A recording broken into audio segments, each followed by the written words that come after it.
Even after all this happened a little under 10 years ago, I still plan on going to school to be a park ranger, just not in Wisconsin.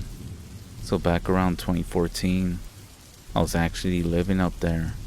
The whole state is basically one big ass forest. I actually prefer being alone, or maybe with one or two other friends. The forest is perfect for getting away from everything. I never had any bad experiences, and I love the outdoors. My dad bought a place in the far north in a very small town. It's in Phillips, if anyone's ever been there. We used it as a vacation home. It was a pretty rundown place, but we decided that we could fix it up. During the time of this, it was mid-June. My older brother and I decided to take a trip up north. It's about a 4-hour drive from where I live, and when I said it was in Phillips, I actually meant that Phillips is the closest town. We end up getting there. The driveway is about a half a mile long dirt trail through the forest. At this point, it was only my second time going there. The first time, I stayed for a whole half a day and then left, so I'm pretty much clueless about it. My dad seems to not really care that we go alone. We get there, and it's still the same building. The garage is still kind of collapsing on itself, so we park outside. It's a pretty big open area with forest on all sides of us. Dad has a boat up there, and a small river that runs through the land, so me and my brother can go fishing and stuff. We have a good time for the day. When it starts to get dark, we light a fire and drink. Typical teenage stuff. By midnight, we're too drunk to notice anything strange. We end up both passing out inside. The next morning, I wake up and find that my brother isn't in the cabin. He's outside, and I go over to see what he's saying to himself. I feel like crap from the night before. He's looking at something. A deer carcass is torn apart, and the head is on the dirt driveway. It's actually a lot more common here than you might think. I end up writing it off as maybe a bear. This was my first guess, considering that my dad had many pictures of bears walking around near the house. We spent maybe 5 minutes moving the deer off the driveway. It's the worst thing that I ever had to smell. After that, me and my brother ate some breakfast and headed into town. It was maybe a 10-minute drive or so from this place. He got us some more booze with his fake ID, and then we headed to the general store. Phillips has about 15,000 residents at this time, so everyone knows everything that happens. That's mainly why it didn't surprise me when the store owner knew that we were not from there, and that we were likely the people who bought the piece of land. The whole exchange between that shop owner and us seemed off to me. It was just one of those gut feelings. He told us about our neighbor, an older Native American man, who never really left, who was always in his cabin, maybe a mile from our place. So we bought our stuff and hightailed it back to our place. It was around noon at this point. I sat around. It was a Saturday, a lazy day. I have really bad hearing, but my brother heard a truck pulling up outside. We both go out wondering who the hell it could be. The truck's engine stops. The thing is covered in rust. The door opens, and the first thing I see is a big pair of cowboy boots hit the ground. It's an old Native American man. I think he might be the neighbor. I was kinda hoping he wasn't, because he might see the alcohol that we have, and he might be able to tell that we're underage. But he introduced himself as the neighbor. The way he talked and his mannerisms, he seemed kinda off. He says that he decided to stop by, that he heard quite a bit of noise coming from here last night. Me and my brother were pretty quiet from what I could remember, so I had no clue what he was talking about. I thought it could have been the bear, so I mentioned the deer that we found.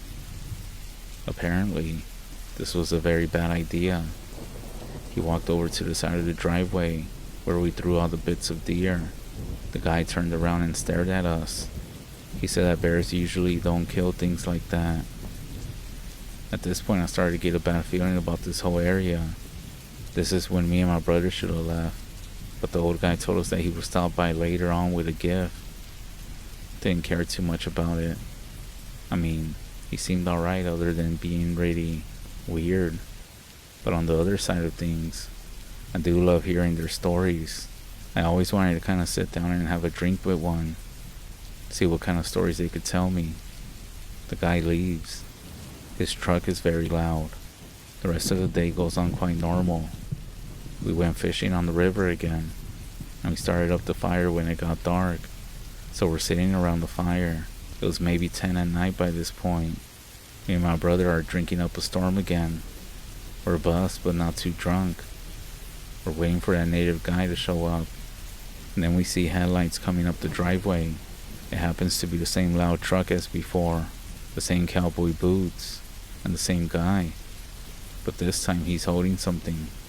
It looks like a small bundle of something. He walked over towards me and my brother, and I can see what he's holding. It seems to be some bones. He sits down next to me, smiling. I was buzzing at this point, so I wasn't really freaked out by this. I asked him about the bones, and this is what's weird. He told me all about them, but I can't remember exactly what he said. I blame this on the drinking, but I do remember the key word that I got from him was Wendigo. My movie senses tingle. He tells us to take the bones and bury them in our yard before midnight, but he didn't specify why. Me and my brother both know stuff about the Wendigo. He tells us not to leave tonight. At this point we didn't question. He gets up, nods to both of us, and leaves. So we took the bundle that he left, and we did exactly what he said. We buried them right then and there in front of the house, went straight inside, and locked all the fucking doors. It was a sleepless night. Me and my brother just stayed up talking about what could happen, horrible ways that we could die. I left my brother alone for a moment to go to the bathroom. I came back, and he was passed out. I didn't bother waking him up, but I sure as hell wasn't gonna go to bed. I ended up playing solitary for what felt like forever. And then around 2 in the morning, I hear something outside. It sounded like a horse galloping. I didn't want to look outside, but I did anyway. I see a deer running across the tree line about 10 yards away. I watched it run. It looked like it tripped, or maybe something pulled it down. There was nothing else near it, from what I could see at least. The deer just sat there. It looked like it was in pain, but it wasn't making a sound. And then I hear some sort of screeching. I have gone hunting before. I have heard deer yelp. I am familiar with many sounds, but this was definitely not normal. That's when I see something crawl up on the deer. It was smaller than me, but I couldn't get that much of a good look at it. But I could tell it was small, maybe 4 or 4.5 feet tall. I saw it doing something to the deer. I couldn't make out exactly what. I remember having binoculars somewhere, but I'm not sure if I really wanted to use them. But going against myself like I always do, I went ahead and got them. I looked through. This thing was still on the deer, but the deer was long dead. Its back was clawed, and the head was basically torn clean off. And then I kinda got a good look at this thing. It had no hair of any kind, just this pink, fleshy skin. It was just smearing the deer's flesh against its face. I could actually make out some eyes now. I might sound sort of mellow retelling the story, but at that time it was terrifying, and I was basically shitting myself while seeing this. I decided to wake up my brother and tell him what's going on, and then the sun started to come up. We continued looking at it for a few hours. I guess it doesn't enjoy sunlight too much because it ran off. Me and my brother bolted out to the car and got the hell out of there. We didn't say one word to one another. My dad thought that we were idiots after we told him. It's been 2 years, and he's gone up a lot more than I have, but as of 2017, he put it up for sale. The other weird thing that happened was when my dad went up there to investigate the weekend after. He said that the spot that we had buried something was dug up, but there was nothing in the hole. Plus, all the deer carcasses were gone. But I think that maybe that native guy came and cleaned them up. I know it's been so long now, but I wonder if it would be nice to go up there again. See if I can find that old cabin. Maybe stay around there and see what happens.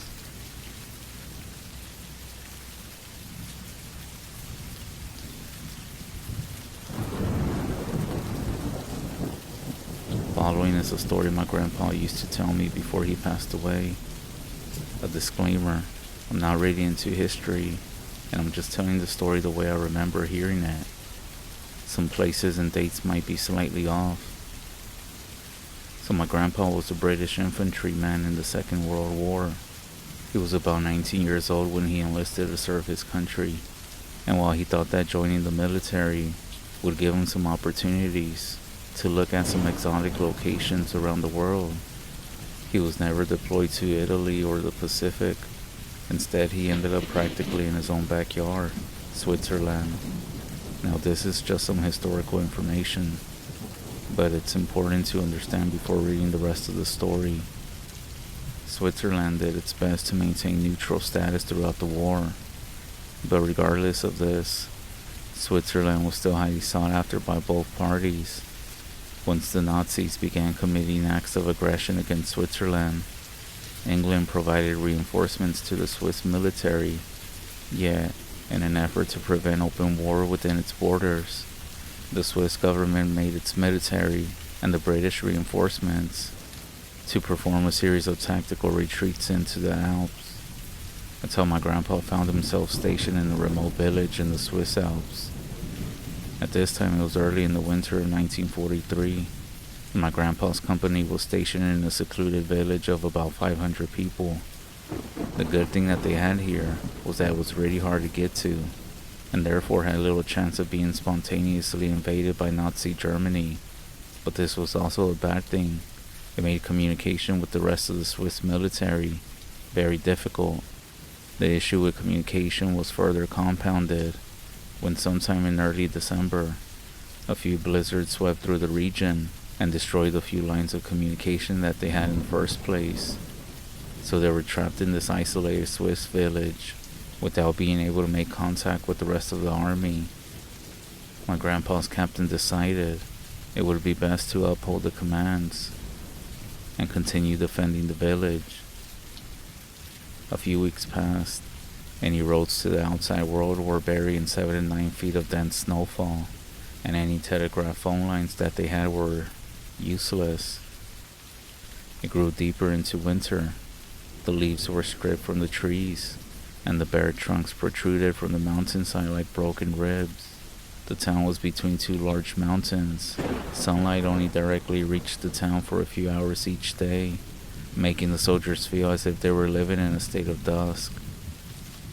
One night, my grandpa was at the town bar with a few of his friends from the company, and a group of locals went up to them.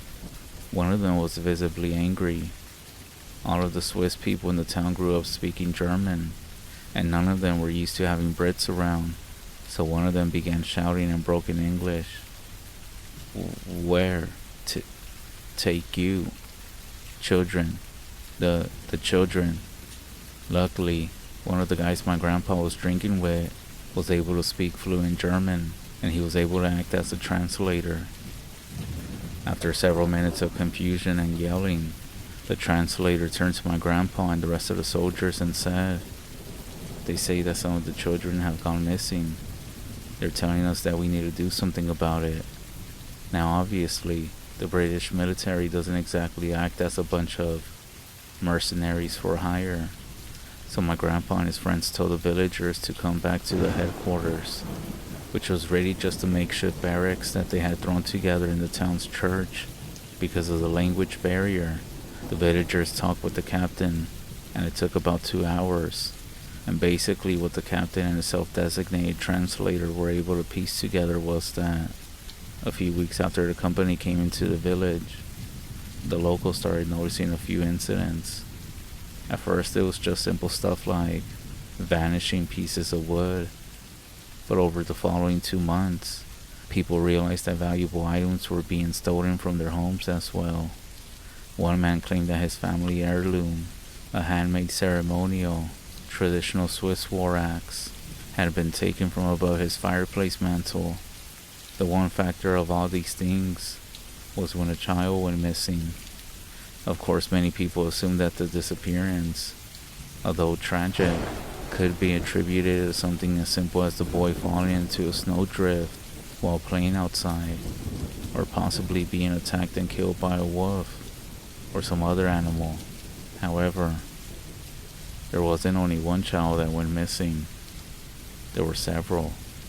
The villager who entered the bar who looked the most upset, that was the father of 2 young boys who had gone missing 2 days before. He had looked everywhere for them, even rounded up a group of his fellow townspeople to join the effort, but they couldn't find a single clue as to what happened to the children. The captain told the villagers that he would continue to look into this matter, and that he would begin sending some of his men to patrol the streets each night, looking for whoever, or whatever was the culprit behind all the strange things going on. Later that night, Private Reginald disappeared from the barracks. Disappearing children are one thing, but a grown man, it seemed unlikely that some animal, even a wolf, could have taken down a healthy full-grown man on its own. Naturally, the rumors began to spread that there was some sort of monster living in the mountains that would come down to feast on the occupants of the village. Despite the nightly patrolling ordered by the captain, the disappearances kept happening. Reginald was the only adult victim of whatever was preying on the village. The rest of the victims were all young kids between the ages of 5 and 10. All in all, including the original 3 kids who had gone missing, 7 children vanished from the town. Many people in my grandpa's company were growing suspicious. One explanation that got passed around was that some of the villagers were actually selling their own children to human traffickers for extra cash, but even that didn't make sense, because the roads into and out of the town were still blocked by snow. 3 more weeks passed without incident. At this point, it was about early spring, and the snow was starting to melt. That night, when my grandpa was on patrol with several other soldiers, they discovered what was behind the children's and Reginald's disappearances. It was sometime past midnight when my grandpa and his buddies noticed a figure peering through the bedroom window of one of the villagers' houses. My grandpa was at the opposite end of the street, so at first the figure looking through the window didn't see the patrol. My grandpa and the other soldiers yelled at the prowler, and right away it tore itself away from the window. Everyone assumed this was the person behind the disappearances and break-ins. They ran as fast as they could in pursuit through the melting snow and ice in the dead of night, screaming at whatever it was to stop. They kept running and running as soon as they found themselves on the outskirts of where the snow was still fairly deep. This person, this figure, jumped into the ground. For a quick second, it looked like it vanished into thin air, but as the patrol got close, they realized that the prowler had actually jumped into a quote-unquote cave that had been hollowed out in the side of a snowdrift. When the soldiers began yelling into the cave for the figure to come out and show itself, several gunshots exploded out of the entrance to the snow cave. Without thinking, my grandpa and the rest of the patrol shouldered their weapons and all began firing into the hole. They waited for what seemed like hours, but it was really only a few minutes. One brave member of the patrol volunteered to climb into the cave and investigate. He drew his pistol and crawled into the cave. A few seconds later, he came out with a completely horrified expression on his face. My grandpa took out his flashlight and shined it into the cave when he saw the gruesome explanation behind all the strange things going on in the town. But there was also the bodies of 7, partially children, who had been eaten. because of the stress of being snowed in all winter, living in near constant darkness, or some sort of terrible mental issue. Reginald had gone completely insane and had begun breaking into the villagers' houses and snatching the kids from their homes in the middle of the night. And the ceremonial axe that was reported missing, he used it to dismember the bodies and would hide them in the cave that he had carved into the snowdrift. Be safe. You never know what the person next to you is capable of.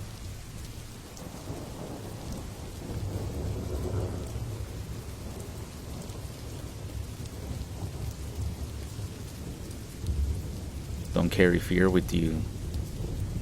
The spirits will notice, and they feed off of this. Back in 2009, I worked for the Catholic Church at St. Stephen's Indian Mission in Wyoming. Now, to understand what happened, you have to understand the place. St. Stephen's Mission is older than the state of Wyoming itself. It was built back in 1886. Over the years, buildings were added, torn down, rebuilt. In 1926, the original building, which held the boys' dorm, the gym, and also the church hall in one, it burned down. When they rebuilt it, the church went back up in the same spot, but the boys' dorm and the gym were moved northwest of where they originally stood. There's a lot of history. By 2009, I was working at the Father Al Keogh Gym built in 1950. The Keogh Gym is listed as one of the most haunted places in Wyoming. Most people talk about experiences in that building. The rest of the mission buildings are closed to the public, so not many people get to see what goes on in those. It was my turn to clean the gym and the classrooms that night. I had just finished the lobby, dumped the mop, took out the trash, and I started my final walkthrough to make sure all the doors and windows were locked. The gym floor lights were already off. The only thing left on was the security light that was mounted on the north wall. Without it, the gym goes completely dark. I then walked to the back control panel to turn that light off. I hung up the mop. I pushed the mop pail into the broom closet, and I closed the door. I was standing there, hand near the switch, when I looked towards the center court. There was a boy standing there. He looked about 10, maybe 12 years old. He was holding a basketball. If anything, he looked real. But then, he started running towards me. As he crossed the court and stepped into the security light, he disappeared. There was nobody, nothing. What I remember the most is what he was wearing: gym shorts and a reversible tank top, the kind that we wore back in the 1960s. The Keogh Gym was built over where the boys' dorm and gym once stood. A lot of boys lived there, and a lot of history is underneath. In my life, I've seen so many things like this happen, and when you're afraid, that's when the spirits come bother you. I wasn't afraid that night. I just stood there, calm. I turned off the security light after that, and I finished locking up. The best advice I can give anybody is that anybody who feels uneasy in places like this, to smudge, cleanse yourself, and don't carry fear with you. St. Stephen's Mission is haunted. Every building there has its own story. Most people only experience things in the Keogh Gym because that's what's open to the public. But the rest of the buildings, I have seen and experienced more things there, and sometimes evil. But as long as you don't show fear, you'll be fine. Maybe it's easy for me to say because I'm old now, but like I said, don't carry fear with you.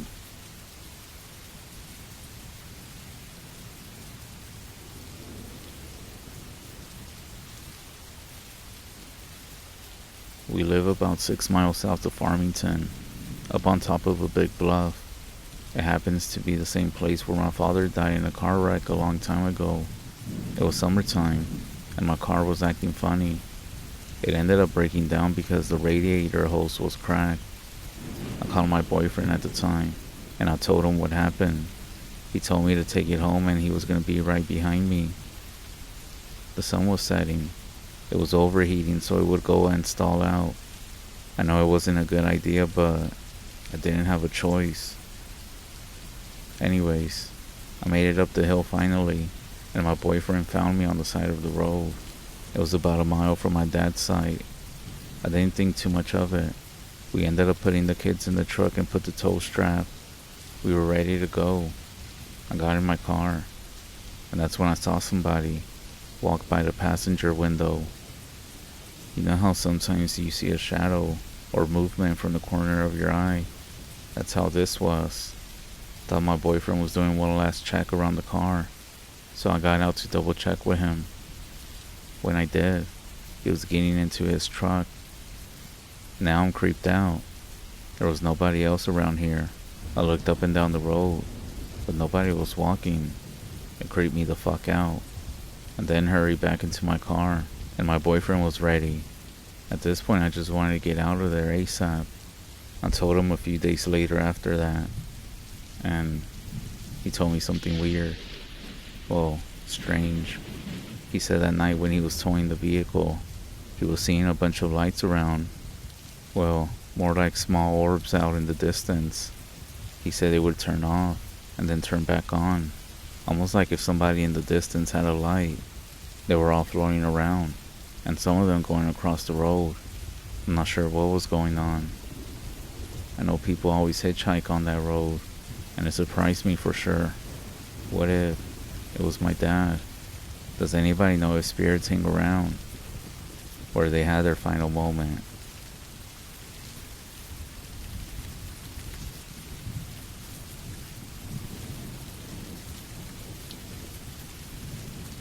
I told a few friends about this, and one of them told me that somewhere along those highways towards Bloomfield, someone she knew was hitchhiking at night.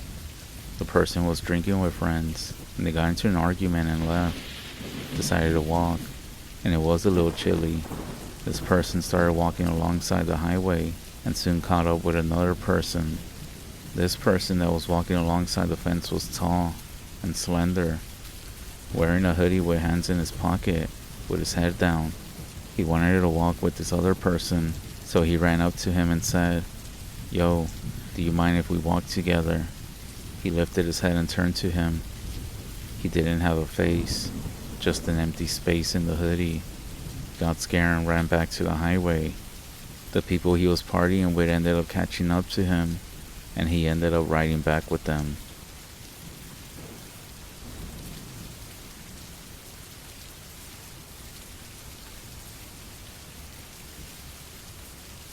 Have you heard about the owl witches, las lechuzas? It's a witch or shapeshifter, according to the Mexicanos and natives in Texas, Arizona, and New Mexico. I'm an old man now, but this happened back in the 1950s. I was raised in a little town right outside of San Antonio, Texas. I remember as a kid living out in the country, in the wilderness, and there were these horrible things at night that would land right on top of our little house. You could also hear them walking on the roof, back and forth. These things were as big as the size of a human, but they also looked like birds, but they were hideous. And again, this was back in the early 50s. I remember seeing one of these things up close, late one evening. And my grandpa was like, "Don't look at them, hijo. They will take notice of that." The thing was standing on a tree. It was the ugliest thing I ever seen face to face in my life. Sometimes at night, you could hear them up in a tree next to our home, but you could never understand a word of what they were saying. It was weird. Sometimes there wasn't just one of them. It was 5 or 6. This went on for a few days, and during that time, my grandparents said to not go outside at night, and that if I hear one, just ignore it. Even if it sounds like one of us, do not pay attention to it. They said it was dangerous, but they never told me what they could do to you. or what can happen.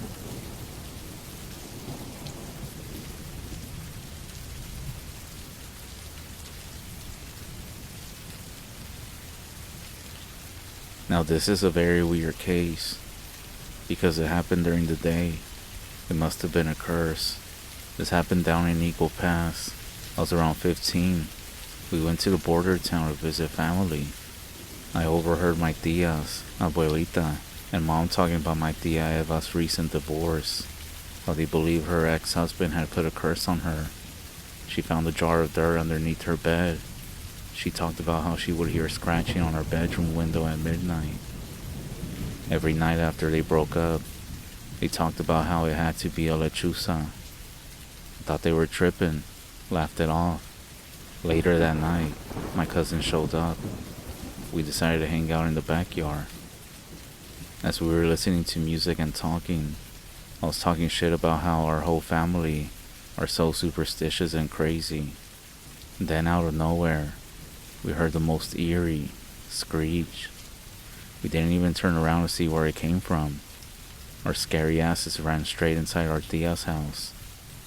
With fear on our faces and in our voices, we all said that this damn lechuza was outside. All of the women in the house, including abuelita, went straight to the backyard and started cursing and shining lights at the bird. I don't take this shit lightly anymore. It turns out, my tia's ex did hire a bruja to curse her, through the help of some other bruja, a white witch. My family is Catholic, yet they still visit white witches to help with whatever it is that they need. I think it's a ripoff, to be honest. It doesn't make sense to other folks when I try to explain it. Whatever helps people sleep at night, I guess. By the way, I don't trust these brujas or brujos. I believe most of them just want our money.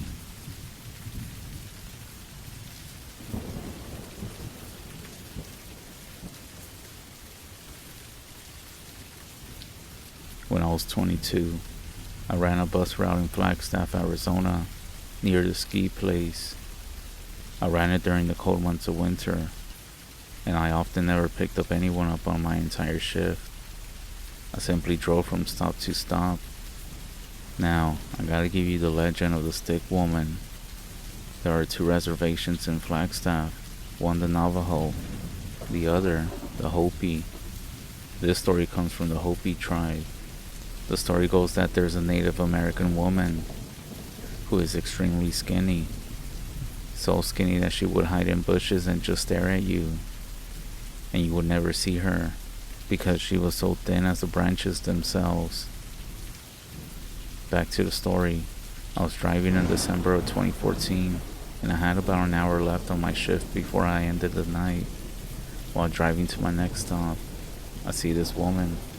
She has a Native American blanket around her and is walking on the snow-covered sidewalk. This is very weird. If you've ever been to Flagstaff during the winter, you know it's very cold. On top of this, she is skinny, like sickly skinny.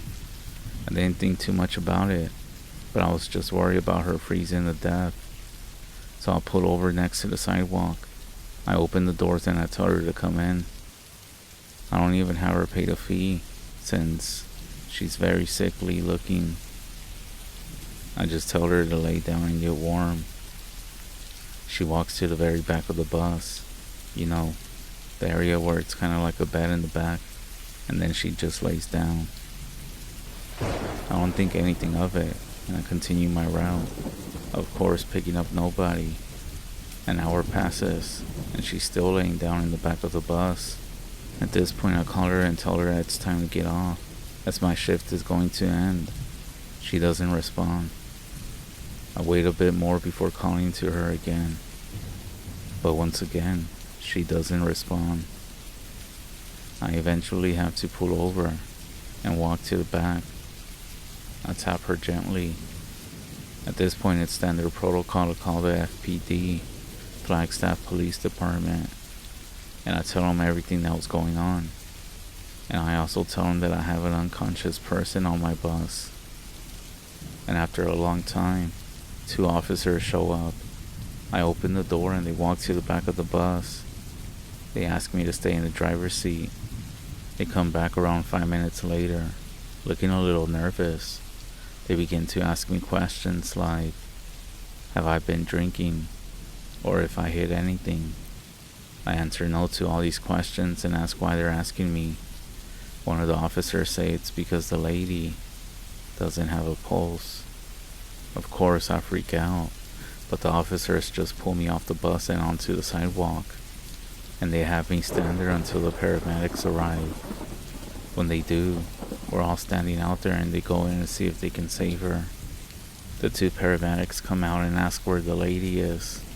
If I had just called the paramedics on my own, they would have never believed me. But even the officers insist that the lady was in the back of the bus. So they go back there, all 5 of us, and we discover she's no longer there. The only thing out of place is the Native American blanket on the ground. Now the officers had to bring my bus for investigation, and they took the recording from the bus. I never personally saw the video. But on my last day before moving down to Phoenix for a different job, I did ask my boss what became of this investigation, and he tells me that the video had her stand up while we were all off the bus and open the window just a tiny crack and pull herself off the bus and onto the snow-covered sidewalk. I never saw her again, and by looking up this story, I haven't been able to find any resources.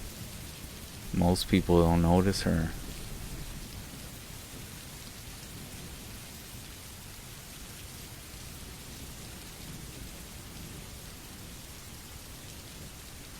Look around the room you're in right now, your bedroom, your living room, wherever you're at listening to this. What do you see? Nothing. Maybe a few shadows, furniture. Look at the doorways, the hallway. Does everything look normal? Now imagine this. You see something out of the corner of your eye, and a dark head peeks around the doorway, and it just stands there. Something almost like this happened to a friend of mine on the res when she moved into her new home. Now we've been friends since the 80s, and I believe what she told me. She had this happen to her a few years ago when she got her new home. She had just moved in with her boyfriend and her 2 young sons. Her boys each had their own room. One night, after her boys went to sleep, her and her boyfriend were kicking back on the sofa, watching TV. From where they were sitting, they could see down the hallway to her son's bedrooms and the bathroom.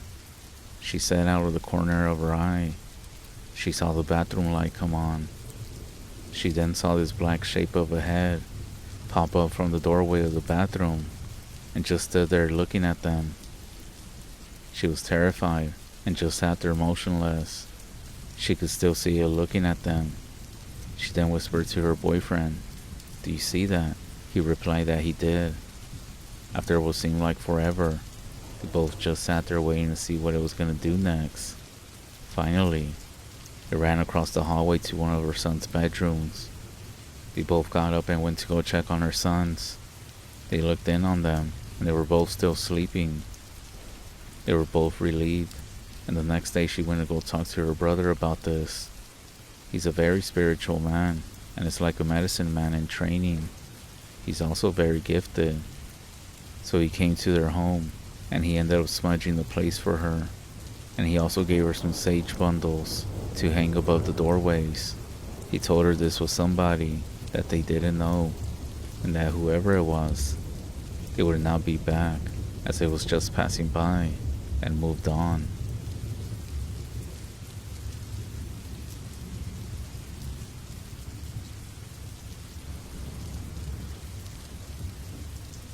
The following story will be told from a female perspective.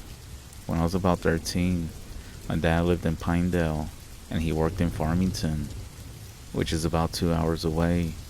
My mom lived in Crown Point, which is about 30 miles away, and so it happens to be on his way to Farmington. I would spend the weekend with my dad, and early Mondays he would drop me off at my mom's place on his way to work.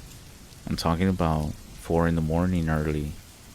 Well, on this morning, we took off at about 3:45 a.m.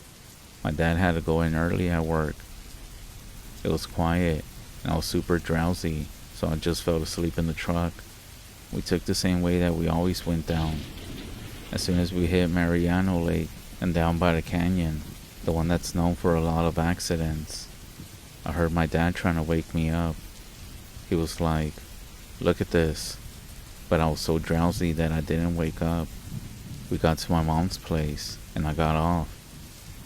Come the next weekend, I ended up asking my dad what he saw and why he was trying to wake me up that morning. He said that when he went down the canyon, and at the first curve, he saw a skinwalker. He was painted black and white, and he had what looked like blood around his mouth. He said it had sharp teeth. Then my dad was like, "You know the kachina of the guy eating the watermelon? The black and white one, with the red mouth eating watermelon. It looked just like that." I was like, "What the fuck?" My dad isn't one to lie, nor does he get scared. He said he saw it, and that it saw him. My dad said that he stepped on it and just started driving by faster. So now when I go down that canyon, or when I see that watermelon guy kachina, I always remember what my dad told me, and it scares the shit out of me. By the way, my dad's had so many encounters. It's crazy.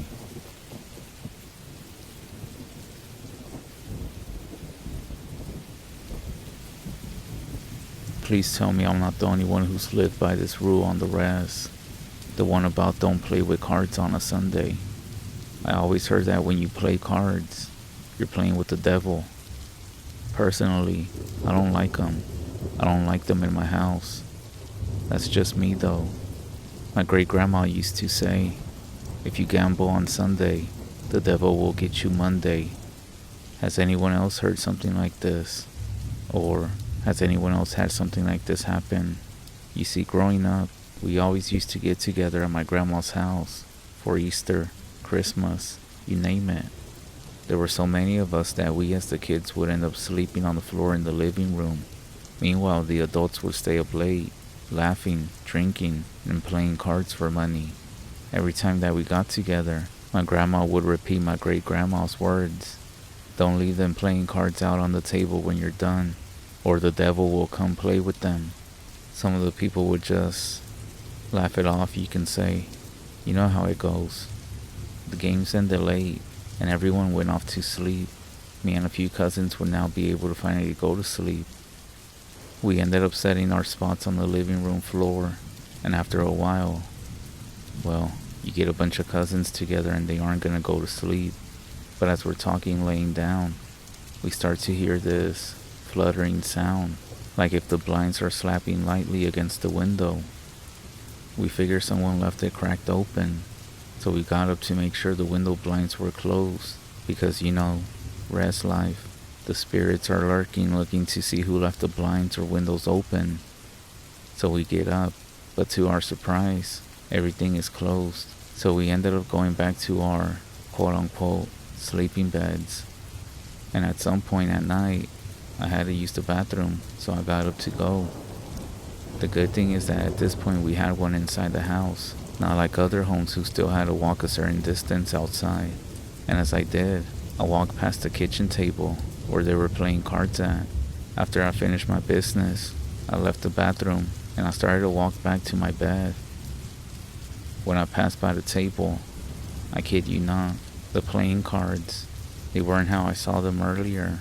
This time they were scattered across the table like someone had shuffled them. Well, actually, they were perfectly fanned out, with one card flipped over right in the middle. The Jack of Spades. I'm not sure if it was my eyes playing tricks on me, but it didn't look right. The face on the Jack wasn't normal. The features were twisted, almost grinning. The longer I stared at it, the more wrong it felt. I blinked and looked again, and it looked normal. Maybe my eyes were just playing tricks on me. So I ran back to the living room and told my cousins. They woke up panicking at this point, because apparently they were having some bad dreams. What a coincidence, all three of them. So we all bailed out on the floor sat up, and we all ended up sleeping with our families that night. The next morning, one of my cousins, he was around 8 or 9, he said something that still makes my skin crawl. He said that he pulled a playing card out from underneath his pillow, and it was the same jack of spades. Well, we never figured out how it got there, and everything just sounds weird. Since that day, I don't mess with any playing cards, and if I'm ever around them, I make damn sure that they're put away before the night falls, because now I don't think that my great-grandma was just being superstitious.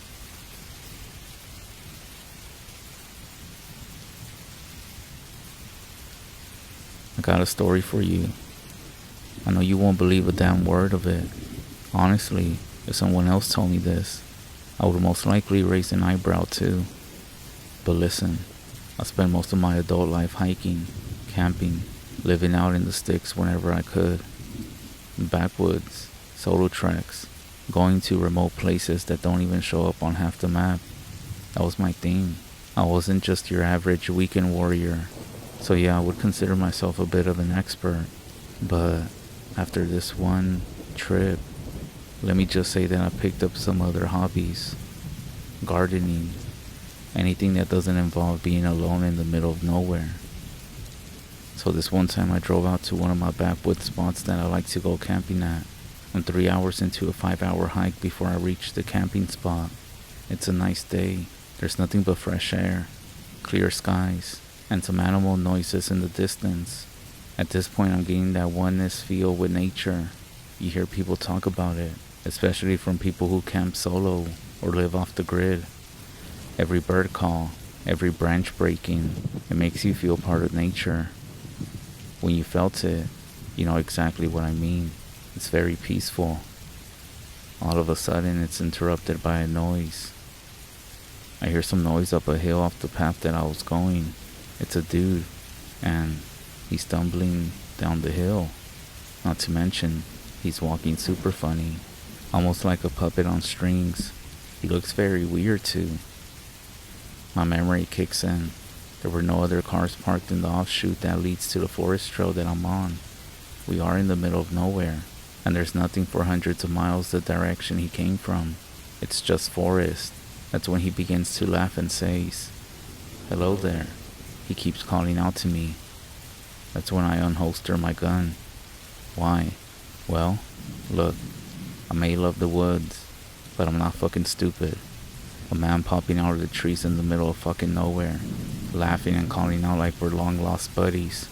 That ain't normal. I learned about when something feels wrong, you better trust your gut. And at this point my gut was screaming. Too many scary stories start with ignoring your instincts, and I sure wasn't gonna be one of them. So the dude is stumbling on the trail, and damn right, I racked the slide of my gun. He then waves at me, and he walks towards me on the trail.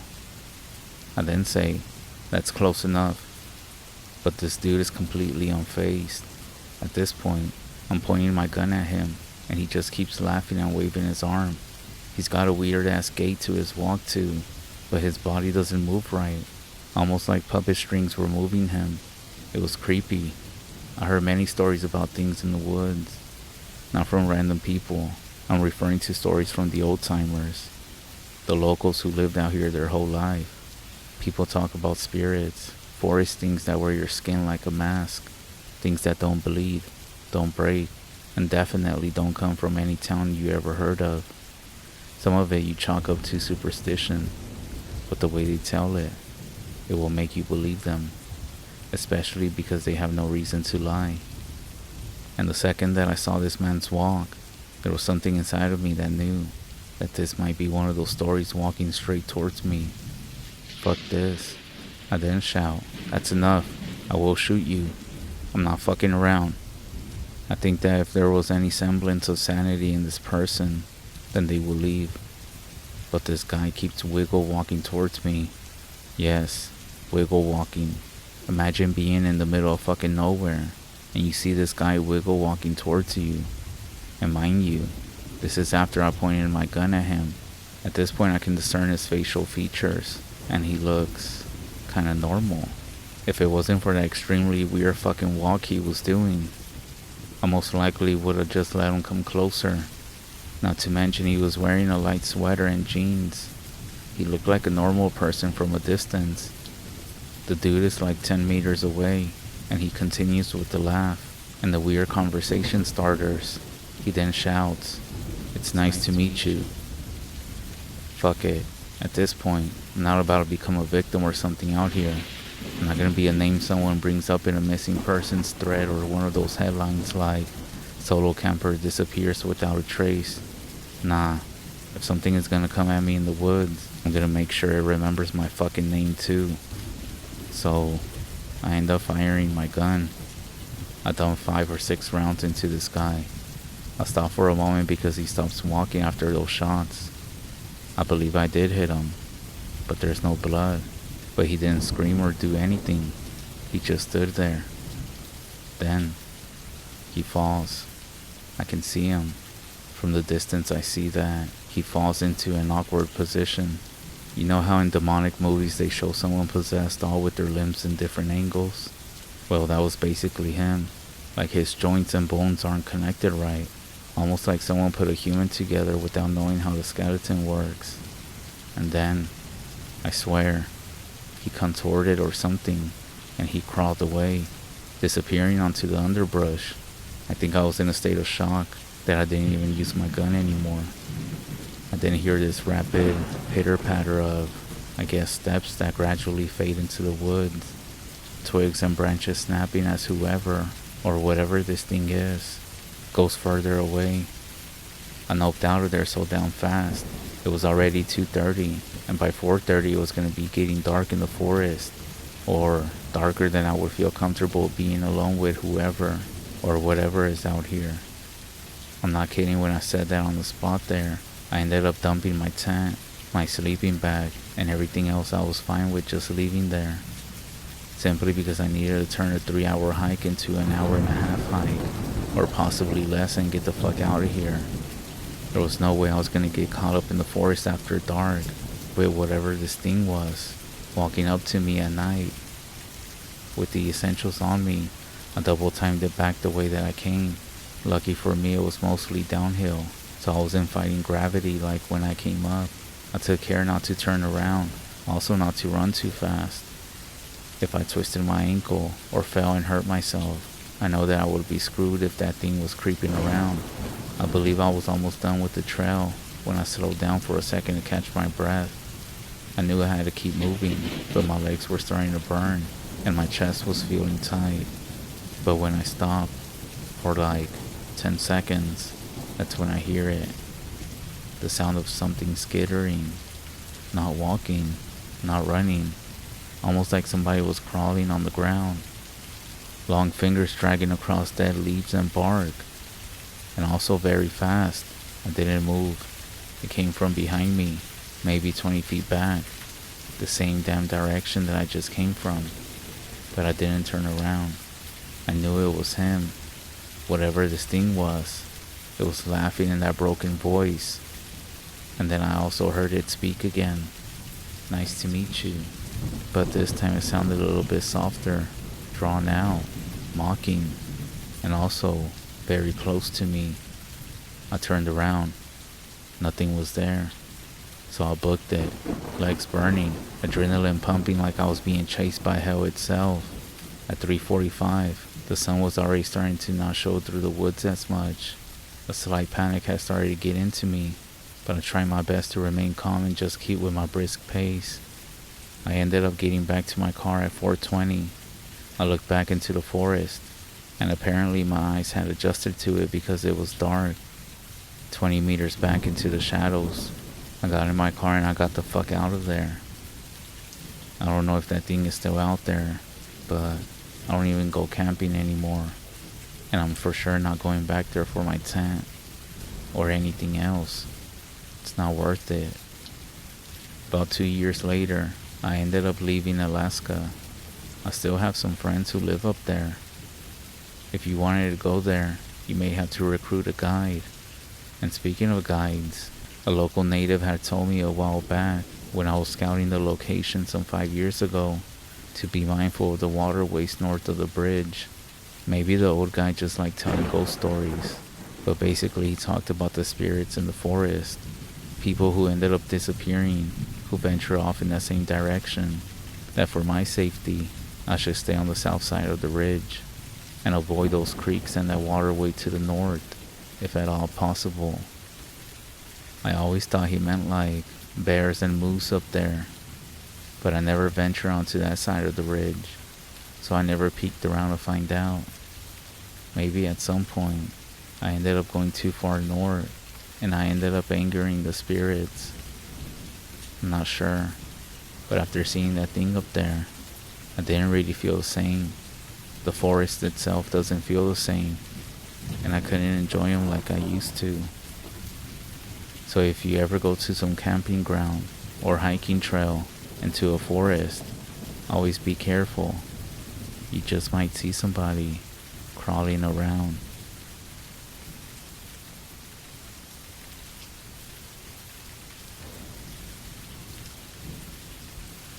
I'm a big believer in not inviting anyone to my home on the res.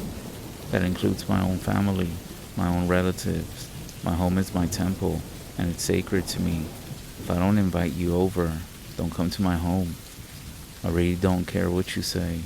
I will take friends to lunch, or for anybody that comes out of town, I'll even pay for your hotel. But my home is off limits, and I'm mindful of this when I travel. I don't impose this on friends or family as well. You can call me paranoid or living in fear. I just like to protect myself from all evil, jealousy, and envy out there. And we all know how family BS drama can be out here. Now, I wasn't always this way. I used to live out on the Navajo Res, on the Mesa close to a lake. My boyfriend and I were living in a small camper right outside of a hogan he was building. We also had a big female dog, and she was basically the alarm system. She happened to have some puppies. She happened to have a few puppies, and my boyfriend and I picked out 2 of them to keep, so we ended up having 3 dogs. So when I first moved there, it was nice and beautiful. I was warned by my boyfriend's mom that people will be jealous of us because we were a productive couple. We were always doing something to make our home inviting. I say jealous of us because I am not Navajo. I am Hopi. Not that we are better than others, but you know how people are quick to hate or envy others who are not part of your own tribe. One evening after a long day of work, we sat at the edge of the mesa. There was a steep trail that led down to the lake area. We were sitting there and just watching the colors of this beautiful sunset. We didn't really talk much. We were just admiring the area. All of a sudden, our dog started barking. Sometimes when they bark, they all do it towards the same direction. But this time the dog seemed aggressive, confused, but also scared at the same time. It's almost like they could sense something, but they had no idea where it was exactly. We got up and looked towards the road. We didn't see anything. The dogs then ran and hid in their own dog houses. My gut was telling me that something was close, but there was nothing around. So I stayed close to my boyfriend as we started getting the tools together and put them away. The sky happened to be a dark, red-orange color, and for some reason, I was afraid to look around. I felt like I was going to see something. Then, a terrible smell came out of nowhere. It smelled like a rotting carcass. I froze up but didn't want to show my fear. My boyfriend and I started moving fast to get our things put away and to get inside the hogan. We were close to the north side of the hogan when we saw something. It was moving really fast on the dirt road. We thought it must have been a burro or a sheep because the shape was large. It didn't have the movement of an animal. It was running on 2 legs that almost seemed to be deformed, and it was moving at a fast pace. The arms were long, and the hands were also large. It was running hunched over with the back of its hands flopping on the ground. We just stood there, shocked in disbelief of what we were looking at. This thing didn't look at us or even come towards us. It just kept moving in a straight direction.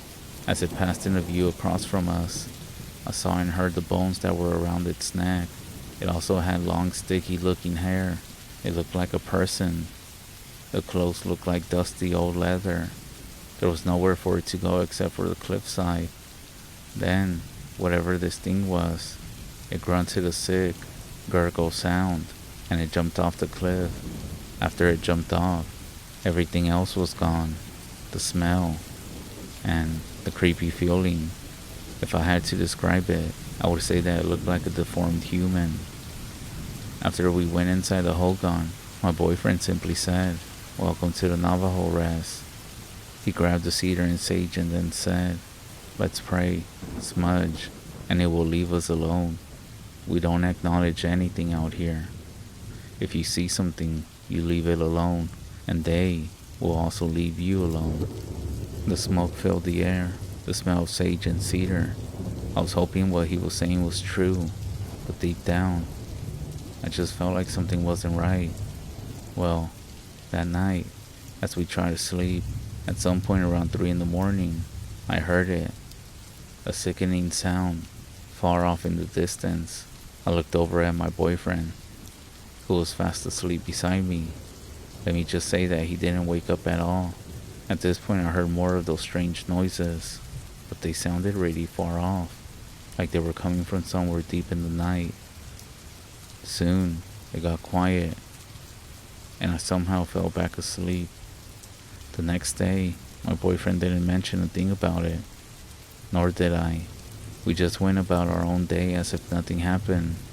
But as we went about our day and working, he simply said, "From now on, let's make sure we come inside before nighttime." This was the first incident of many, and when I tell people this story, they say that it couldn't have been a skinwalker because it wouldn't have let me live. Or maybe it was getting chased by somebody else. Regardless, I wish that was true. I know this isn't a scary story, you can say, but this is real life, and if this didn't put fear in you, I will now be getting into a more serious incident that actually happened that changed my perspective of many things. Whether you believe me or not, that is up to you. A few weeks went by. We still continued working on the Hogan. I can't remember how it happened, but my boyfriend had gone to the store to buy a few things. I was outside. It was during the day when this woman, who was walking with a boy, just casually says, "Hey sweetie," thinking that she was gonna ask for help or directions or something. But instead, she walks up to me and says, "You two really have it going on out here." Then she asked me if my boyfriend is around. At that point, maybe I was just ignorant or not expecting anything weird, but then I said, "Yeah, he'll be back in a few." I assumed that she was related to him because his family all lived not too far away from here. We start talking, and to my surprise, she does say that she's related to my boyfriend and that she was coming by to see both of us. I believed her. I highly doubt this woman with a small boy were planning anything, and so I ended up inviting them into the camper. I offered them a drink, and I kid you not, her son looked very malnourished and poor, so I then said, "If he wants a sandwich or something, just let me know." We continued talking, and then I heard my boyfriend pull up. He came inside, and when he did, he's all like, "Hey, nice to meet you." Now, let me explain the setup. The way the lady was sitting down, she had her back against my boyfriend when he walked in. He didn't see her face right away. That is, until he came around the sofa to greet her. That's when it clicked inside of me. "You don't know her? What the fuck?" That's when we both looked at her, and I kid you not, my boyfriend just snapped, "Bitch, get out of here." And she got up and left, without saying anything. It was so weird. I didn't know what to think, but everything about the situation felt weird. My boyfriend explained after she got kicked out that we don't know her. She's not family or anything. She's one of those women that people talk about around here, messing with things. There's so many rumors about her. I just never thought she would ever show up here.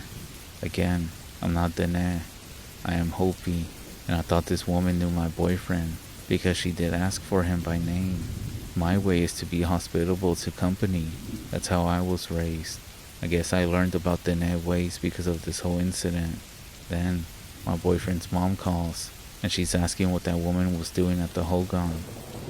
Mind you, she lives down the road, so she sees everything. I told her about the visit, and she said to not let that woman back around and to be safe. I had a lot of questions, but I didn't bother to ask anything more about her. So a few nights later, as we're outside wrapping everything up for the night, the nighttime beat us around. And as we're out there, that's when we saw some light, almost like someone was walking with a flashlight towards the Hogan on the dirt path. The dogs didn't even bark. We just continued watching it get closer, waiting to see who it was. Meanwhile, the light was bobbing up and down. Then, all of a sudden, it just disappeared. My boyfriend and I were looking at each other like, what the heck? So we closed up the Hogan and went into the camper. As we were getting ready to go to sleep that night, my boyfriend jumps off the bed saying, what the fuck? And he has a cat in his hand. He had it by the scruff and threw it out the front door. I was dumbfounded, thinking where the hell this cat came from, and how I didn't feel it crawling up his leg, under the blanket, or anything since he was laying right next to me. I ended up calling my mother-in-law that night, and I told her everything that was going on, about the strange woman, the flashlight, and this cat showing up inside our home. Basically, she said we needed to go see a medicine man right away. She said that the cat had already found its way inside, basically. Then this means that whatever was happening has already found its way into our home, basically into our lives. Apparently something had been sent to us, and it was only gonna get worse. My boyfriend agreed, and at the recommendation of my mother-in-law, she said to go see so-and-so. I won't mention his real name, but I am gonna call him Mike. So the next day we went to go see Mike, and he told us that the woman visitor, quote unquote, sent the cat because she wanted my man. We were also advised that the woman was not gonna give up trying to get my man, and that the next time that the cat comes around, we need to catch it and kill it. That way she will leave him alone. We thanked them and went back on our way. I forgot to mention that the medicine man also gave us some medicine bundles, and he also gave my boyfriend some cleansing cloth, whatever it was. He did mention that this woman was Danae, and she lived about 1.5 miles down the road.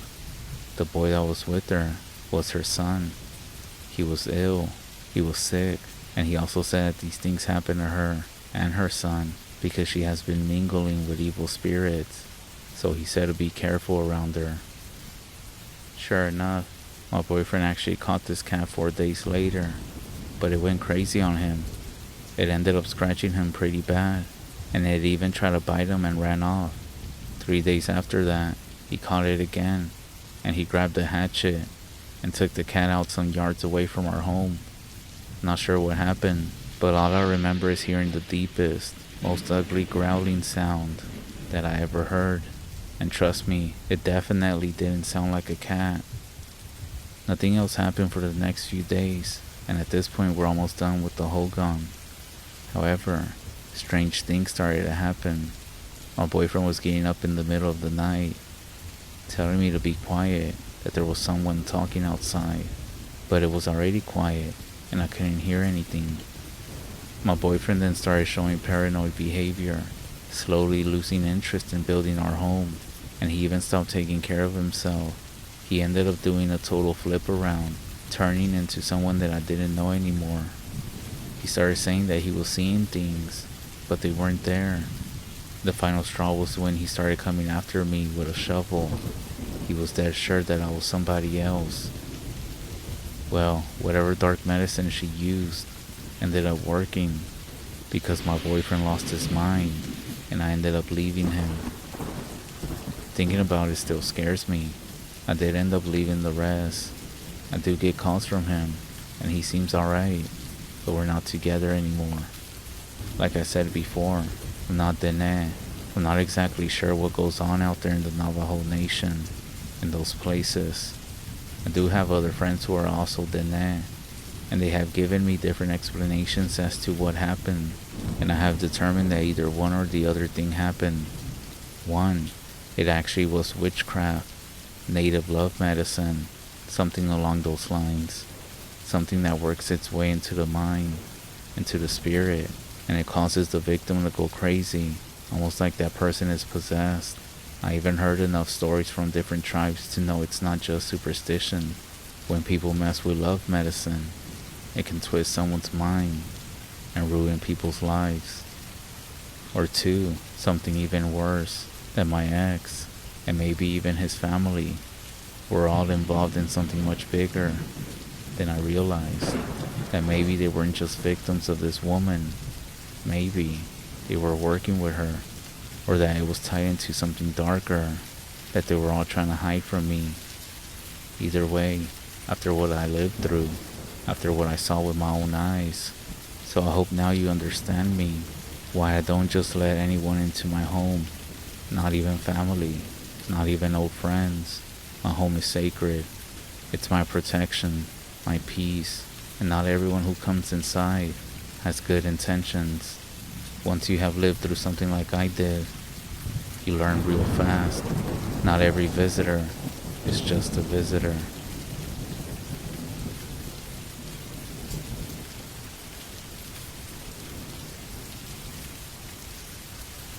I guess this is a good place as any to get this off my chest, so bear with me.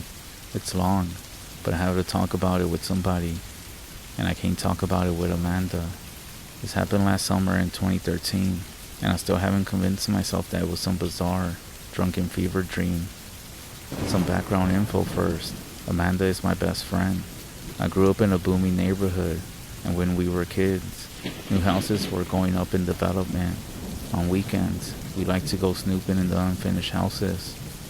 We outgrew it because we realized that going around construction sites didn't make us badass. It just made us stupid kids. At some point after that realization, 3 or 4 years ago, some rich guy started construction on this really huge house at the ass end of the neighborhood. The foundation and frames were finished, and about half the walls were up when we were told that the investor just randomly put the project on hold. Everything was just kind of left where it was, like he was planning to pick it up again. It was a huge eyesore, but the homeowners didn't make a big deal out of it, simply because the driveway is about a quarter mile long, and you can barely see it from the street. So anyways, last summer, Amanda and I are both 23. We're home from college for a summer break. We haven't seen each other in months and want to do something together before we head off again. I remember Amanda telling me that we should go snooping around, just like old times. This sounded like more fun than several barrels of monkeys, just like when we were kids. So we planned to camp out for the night at the house at the end of the street. We ended up packing some sleeping bags, flashlights, and a few bottles of wine. I know this was going to be a pretty good time. It wasn't a long walk from our starting point, her parents' house, but it was still further than we wanted to carry all of our stuff. So we took my car. It was kind of eerie when we first got there, late in the evening. We do live in a forested area, so most of the houses are surrounded by a bunch of trees, but the woods are pretty thick, and around this place, you can't even see the main street from the bottom of the driveway. A long driveway too. A bunch of construction equipment had been left behind as well. Lumber, bricks, tools. It would be a death trap in the dark. There was also this weird smell, coppery, and also a little rotten. It wasn't very strong, and so we stopped noticing soon enough though. We spent the rest of the day exploring the place, figuring out what room was what, and kind of wondering what kind of person would start a huge ass project and then just drop it. So we set up a little campsite in what we think was going to be the living room. It was a huge open space with an amazing view of the stars. Never got very dark there, but there was also a big moon that night.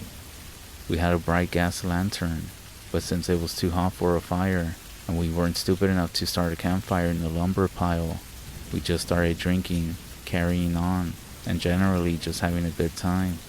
I was sitting with my back to the outside, and Amanda was facing me when she just froze, mid-sentence, staring at something behind me.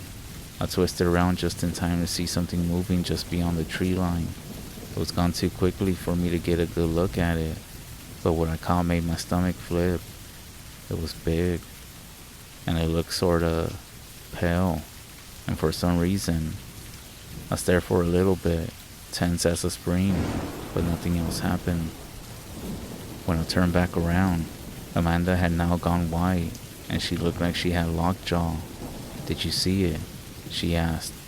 "Yeah, I guess," I said, but I was coming down from the adrenaline spike, and said that it was most likely just the neighbor's great dog. That dog got loose all the time, and we were also a little bit tipsy, so we really could have just imagined it. Amanda nodded and just relaxed a bit. We went back to our fun times, and we had pretty much forgotten about it by the time that we settled down to go to sleep. I ended up waking up about 3 o'clock in the morning. I had to use the bathroom. When I got up, I noticed that Amanda's sleeping bag was empty, so I figured that she had gone to use the bathroom as well. I ended up taking my flashlight and found a spot in what would have been the backyard, and I did my business. Amanda was still nowhere to be seen when I got back, which kind of struck me as weird, but I curled back up into my sleeping bag, and I didn't think too much of it. I didn't fall asleep though, and after 10 minutes had passed, I did get a bit scared. She was either taking the mother of all shits, or she had tripped and hurt herself on the construction equipment. Just in case, I got up and went to go look for her. Since only half the walls were in place, it didn't take me long to verify that she wasn't in the backyard area surrounding the house.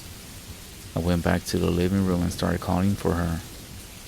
I wasn't too worried about making noise. We were too far away to disturb any of the neighbors.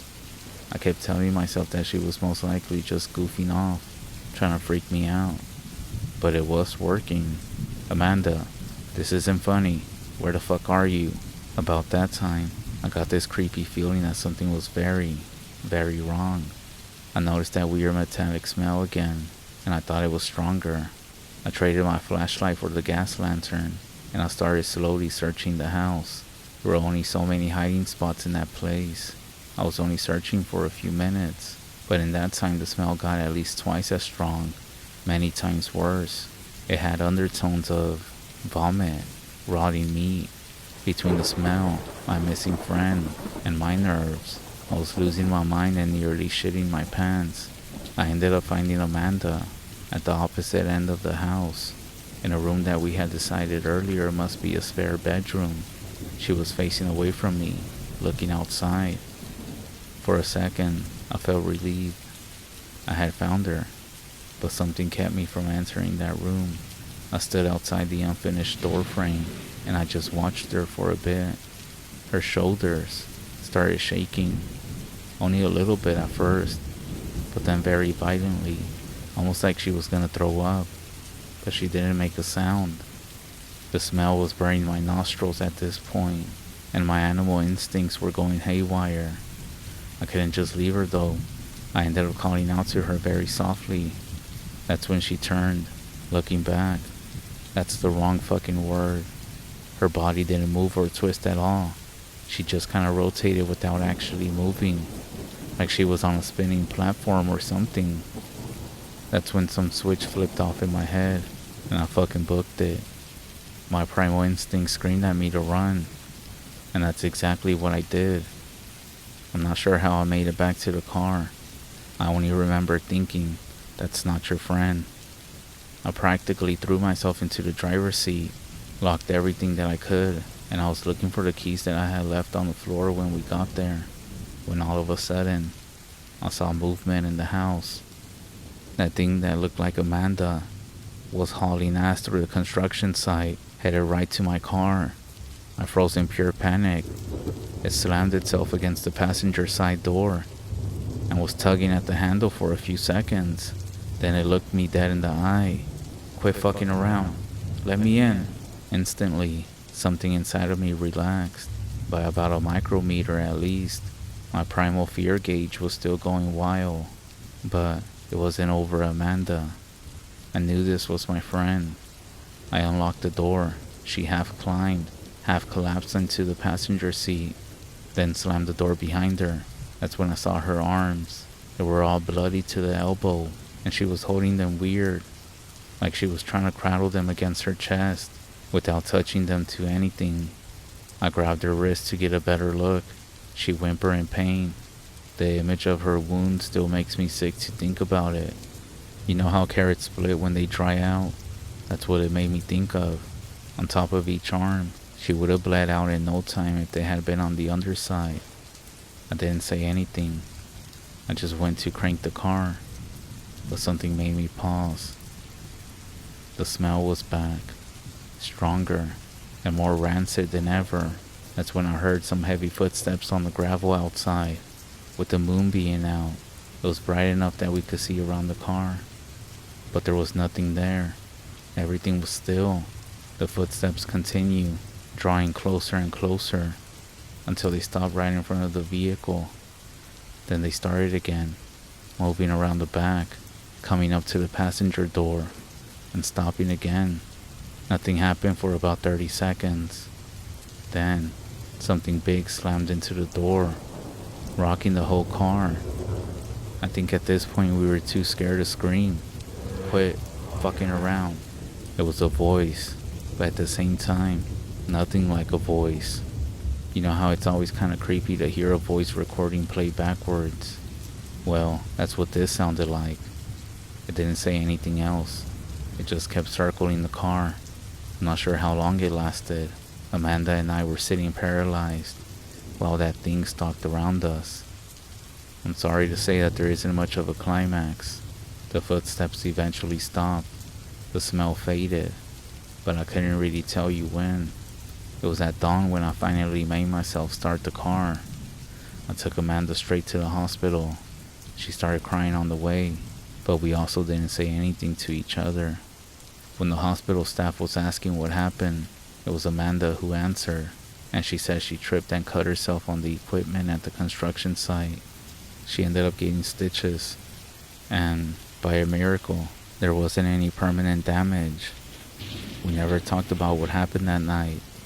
Whenever I do try to bring it up or ask her what happened, she just ends up staying quiet. If I know one thing about Amanda, it's that there's no way to make her do something that she doesn't want to do. Someone actually finished that house now. A chiropractor and his daughters live there. My parents ended up going to their housewarming party, but there's no fucking way I'm ever going inside or near that house again.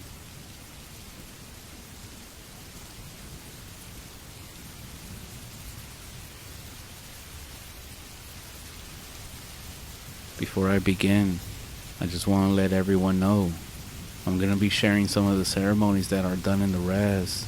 Some of the things in the ceremony are not to be talked about, especially ceremonies like the shaking tent ceremony or the evil way. Now you might be asking why. Why shouldn't these things be talked about?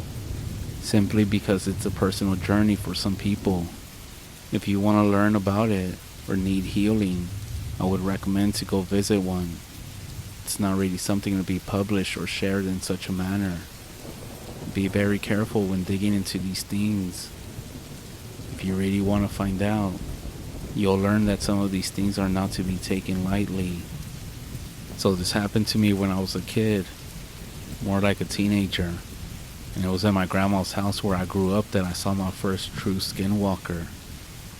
I'll never forget that night, as long as I live. Ever since I was a little kid, I loved to go out and adventure and camp around in the hills behind my grandma's sheep camp, out on the eastern Navajo res. Every summer, when school was out, I would pack up my knife and all my scouting gear and head out to live with my grandparents for the summer, just so that I could learn how to be native and not so city-like, as my parents would always tell me. Mind you, I am Navajo. However, I'm not too familiar with the culture, as I grew up in the city itself. I love to go out and camp around in the hills behind my grandma's sheep camp, out on the eastern Navajo res. I would chop wood for the cooking stove, get water from the watering hole down the hill for my grandma's hogan, and also herd the sheep. I also like to go out and explore the surrounding hills and mesas, where I would also go out on my own to camp. Being that I was an All-American decorated Boy Scout from the big city of Albuquerque. So one July evening, I set out to the west to find a good campsite to have my summer adventures at, not knowing the bad luck the next few hours would bring. All I had taken with me was my survival knife, my gear, my radio, and my bag of goodies and dinner snacks that I would be cooking up later on that night. The sun was now setting, and I had to get to work on setting up my campfire. As I listened to my music, I gathered up firewood, chased some lizards, and 2 jackrabbits that got away from me. Too bad. They would have made a great dinner because, at that time, I was getting really hungry. It was all fun and games and I loved it until that evening. As I was setting up a tent for my campsite and a place to put a small fire to roast marshmallows and hot dogs, I noticed someone with what seemed to be an old-style lantern doing something off in the distance. Out of curiosity, I moved in closer to get a better look as it looked like they were burying something in the ground. Maybe they were burying a pet or some kind of treasure. A body? I hope not. Whatever it was. I was debating if I would tell my grandpa to call the Navajo police. With curiosity, I wanted to investigate what is going down the hill from where I was. Anyhow, it was weird to be doing such things at this hour, after the sun had set. I was told that Navajos don't do those things at night. Ever. As I got closer, I knew what it was the moment I saw it. By the soft dull glow of its light, I knew it was a skinwalker. My heart stopped, and I'll be honest, I peed on myself a little bit. I so much wanted to scream for help. I knew if I did so, that thing would be burying me next to whatever it had just buried as well. So I just lay there silent for a long time after it went on its way, not wanting it to see or hear me. After a while, I took a good look around, making sure that the coast was all clear. After that, I made my way back up the hill, back to my tent, and prayed until I fell asleep, never once starting my fire. I didn't want it to see my fire, so I stayed quiet in the darkness the whole time. The spot I had chosen was perfect at keeping me in a hiding spot. The small rock wall was my wind barrier, as the other surrounding rocks kept my tent hidden from the skinwalker. I was 2 miles from my grandma's place, and I didn't want to travel back in the darkness of the night with that thing lurking out. So I waited until sunrise. Then I went home after a quick nap. I was so tired from staying up all night, so when I woke up, I gathered my gear, covered up my fireplace along with my tracks, and ran back to my grandma's hogan. It was a little bit after midday when I finally got home. As I told my grandma what I saw, I got myself into more trouble by doing so. She and my grandpa were so mad at what I did and what I saw, so much so that my summer was now over basically. I had to have a medicine man pray over me for 3 days and nights. It was known as a Navajo blackening ceremony, and it had to be done over me to chase away the evil that I had witnessed and got in contact with. What the medicine man told me next is something that I'll never forget. He said that the thing touched me while I was sleeping, and it also knew who I was. I guess when I woke up from my nap, I didn't notice the footprints it left beside me. Apparently, as I slept, it did its witching on me as well, and I thought they only did their evil at night. We later found out in another ceremony that thing was sent by a close family friend to my grandparents, and it was doing a witching towards them both to try to get their land and livestock from them. After finding all of that out, the medicine man had to do another ceremony. It was called the Evil Way, to send all that witchcraft back to the ones that were doing all the witching. After all was done, while he was packing up, the old Navajo medicine man told me a story about when he was my age.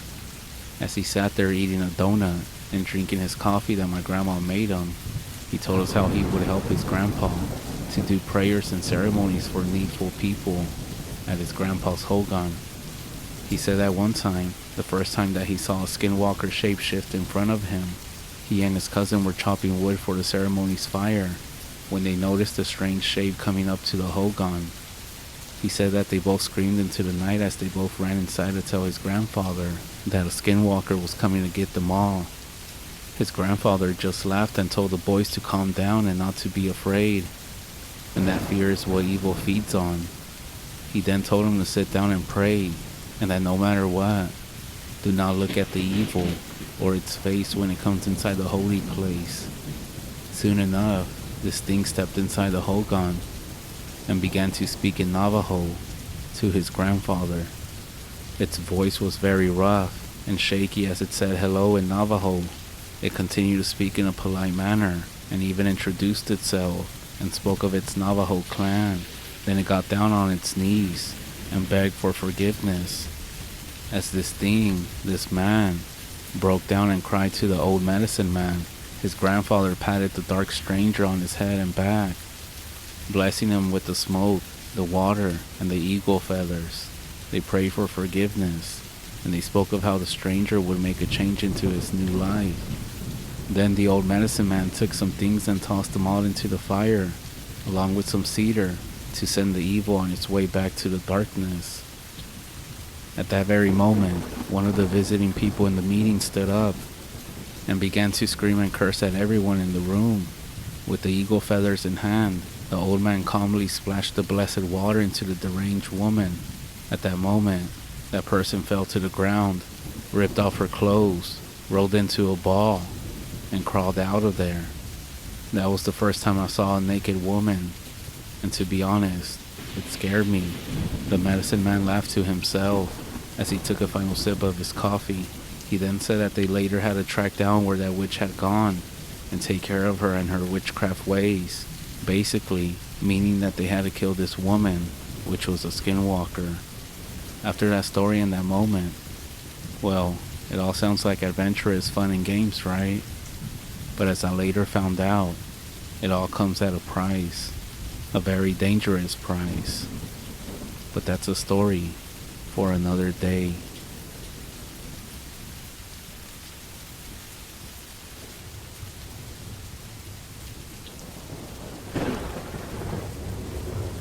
My boyfriend and I were staying in a tiny home in Navajo Nation, right across from Monument Valley in 2019, that was solar powered. It was an Airbnb, and it was one of the last stops on a road trip through Colorado and Utah. There was an outhouse for a bathroom that you had to access by going outside. The area is very beautiful. The tiny home is on a cliffside with a spreading view of all of Monument Valley. Behind it are also large red rock formations with hiking trails. There's also a few homes around, but very spread apart. It has a strong energy about it, and there were some petroglyphs on some of the rock formations around the tiny home. We arrived in the early afternoon and settled in. As night was falling, my boyfriend called his dad to tell him that we had arrived, and also to let him know where we were. His dad had some experience in Navajo Nation, as he's come to the area before to do a sweat tent ceremony, and he told us he always fell off there, well, around the area that we were in. He then told us, watch out for those skinwalkers, and we had both not heard about them before, so we just laughed to ourselves about him being fearful over something unreal. We got off the phone and my boyfriend started looking up a skinwalker. After a few minutes, he looked over at me and said, well, the worst thing that happens is that we can die. And I kid you not, at that moment, all of the power in the cabin went out, completely. It was very dark, and this tiny home had huge glass windows showing the whole interior. While earlier it was beautiful because it showed views of the landscape, now it seemed very scary, almost like walking into a portal, into the unknown. So we were both scared to death, and of course, the only way to use the bathroom was to go outside, despite our efforts to contact the Airbnb owner, likely because of the late hour. Also, since we were only staying for the night, we decided it wasn't worth to make an argument. However, we both did sleep poorly that night. We tossed and turned, unable to find rest, and I swear, we would hear noises echoing outside. We didn't know what the noises were. We just ended up right next to each other, too afraid to even glance towards the windows for fear of what might be out there. We don't believe in the paranormal, which is why we laughed when my father-in-law said to watch out for skinwalkers. Thankfully, nothing happened from there. As soon as the first light of dawn broke through the big-ass windows, we spent no time in packing up our belongings, and I'll be honest, We didn't even bother brushing our teeth or using the bathroom again. We were just trying to get the fuck out of there as quickly as possible. However, as I was taking some stuff outside to the car, I saw a pack of feral horses standing right outside of our window. They weren't right next to the window, but they were across from it, and one of them felt like was staring into my soul. I went outside to take photos, and I felt like it was trying to lead me away back into the large red rocks. It truly felt like there was energy in that area, almost like it was reminding us that it was there, it's still alive. Especially because we scoffed at it. Overall, it was a really cool experience, but it was a bit humbling and a little scary as well. After we left, my boyfriend called his dad again, and I won't forget what he said at the end. He said, "Whatever you think it was, you didn't see it, and you don't talk about it. Don't give them power."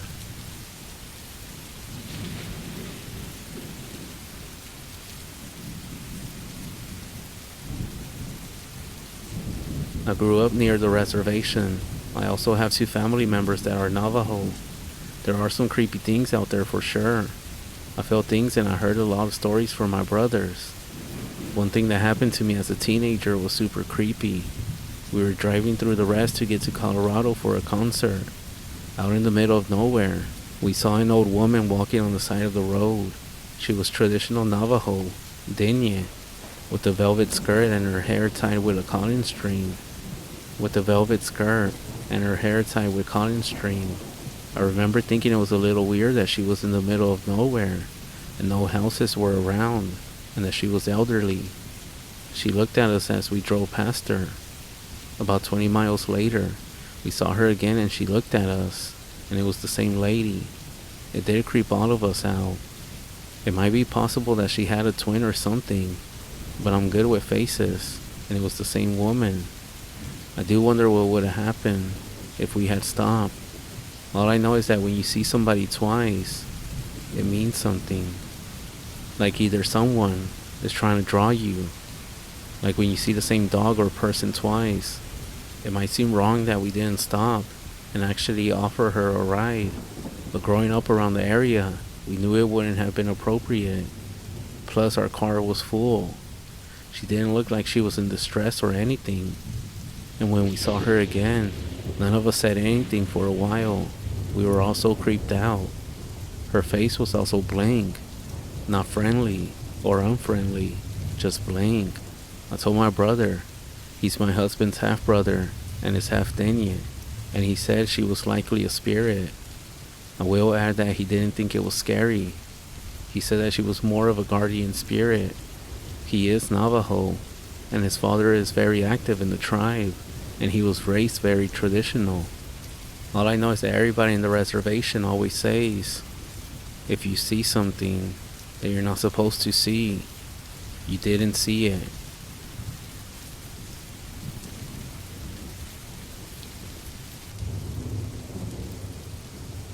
Living in a small town has its advantages.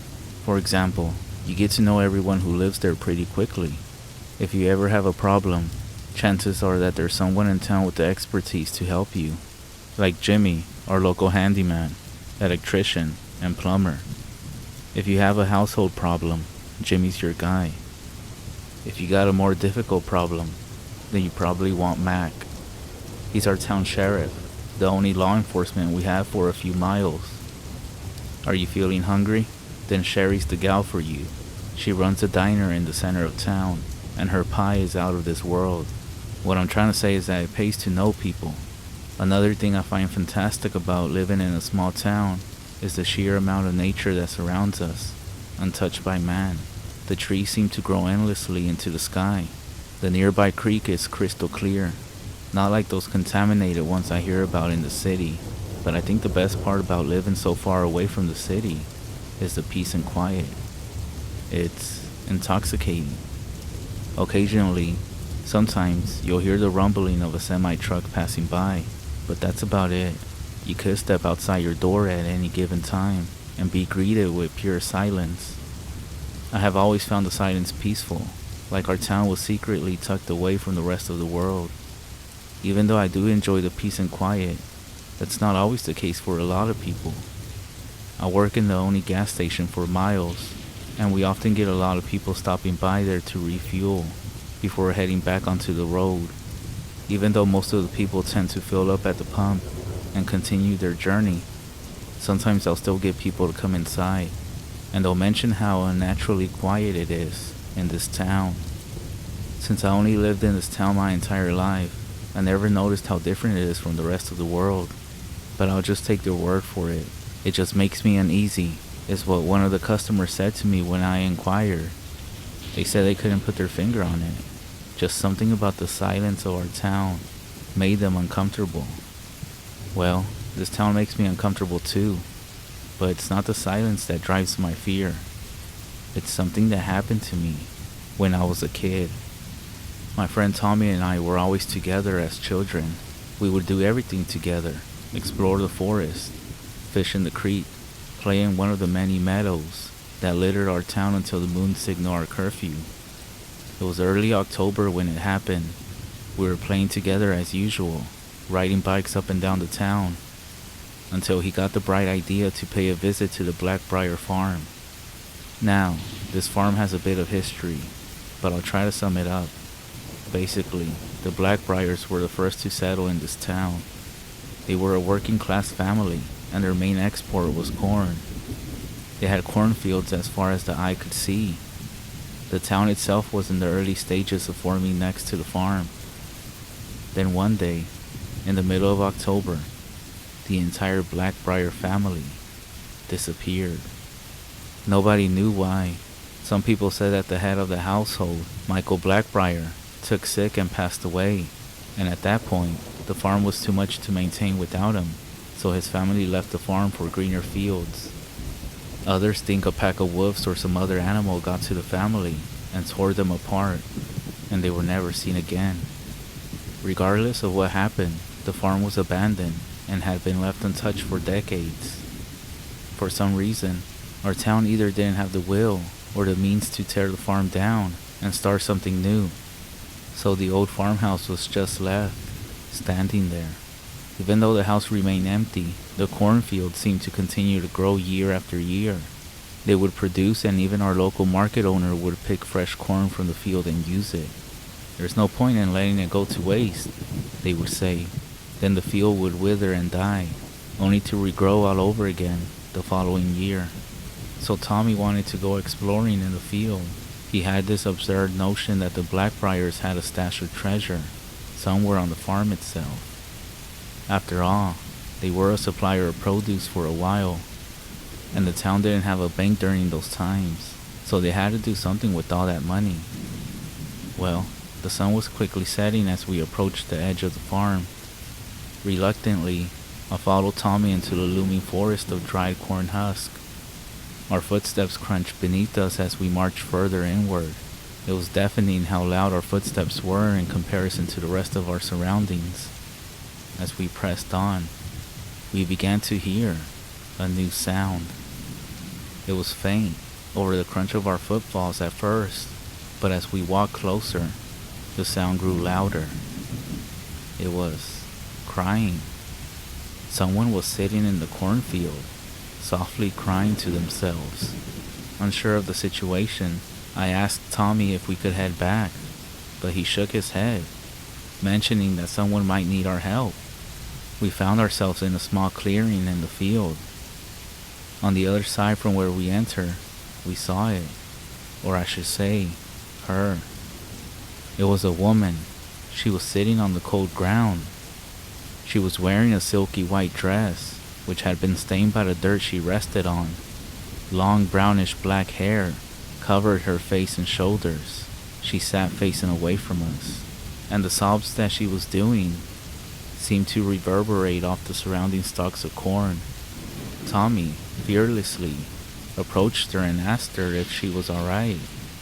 When he did, her sobs instantly stopped, and the overwhelming silence returned. She rose to her feet, still facing away from us. I took a step backward, while Tommy took a step ahead. Then she turned, but how she did it triggered alarms off in my head. 1 second, she was facing away, and in the blink of an eye, she was turned towards us, as if she were a glitch in a video game. She raised her head, and her hair parted from her face, revealing a gory facade. Its flesh clung to her skull like tape. Half of her jawbone was exposed. Her eyes were gray and lifeless. Dirt seemed to pepper the remaining parts of her skin, which combined to form a sickly brownish color. Tommy and I both screamed. I immediately turned to run away, but then I heard Tommy call out to me. My body reacted on its own, and I turned back. Tommy had been grabbed. Her hand gripped his wrist so tight that even from where I was standing, I could hear the bones in Tommy's wrist begin to splinter. Her mouth began to open and separate, as if she were some sort of snake-like creature. She pulled him closer and raised him up. Tommy struggled to turn his head away from the creature to look at me, and managed to say one thing to me, the last thing I would ever hear from my best friend. "Run!" And I did. I ran through the cornfield as fast as I could. Tears streamed down my face like a waterfall as I realized I left my best friend behind to die. I made it to my bike and pedaled as fast as I could to the police station. I told Mac everything that happened. He quickly gathered up a search party, and it was almost every single person in town. After going through the cornfield for hours, they found no trace of the woman, and the only thing they found of Tommy's was a shoe. Weeks turned into months, which turned into years. Eventually, everyone in the town started to forget.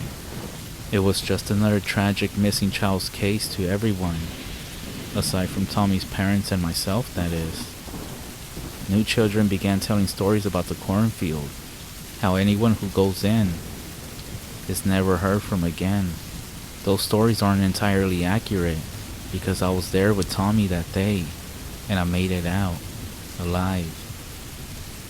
Not a single day goes by that I don't regret what I did, and not a single night goes by that I don't have to drink myself into a drunken slumber.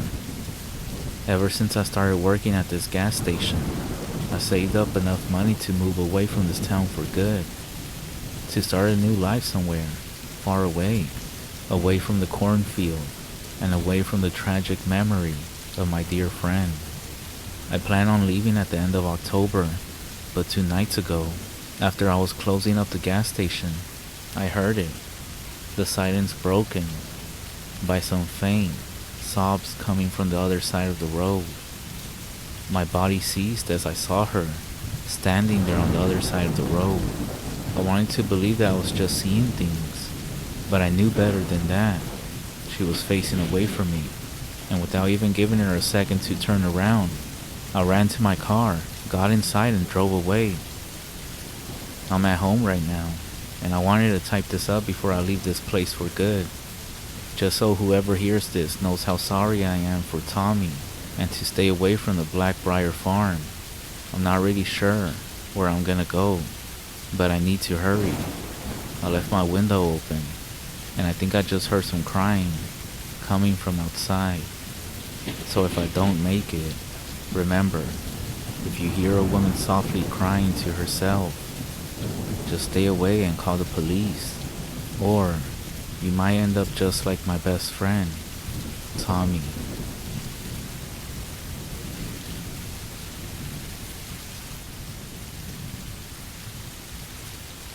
This event happened just south of Polaca, Arizona, within the Navajo reservation. A pair of skinwalkers, they say an old couple that lived deep back in the reservation, were seen lurking around this small cattle ranch. 2 heifers had disappeared recently, one of which was discovered down by the creek and mutilated. The man who owned the ranch, his 2 sons, and his brother armed themselves and went out to try to run them off.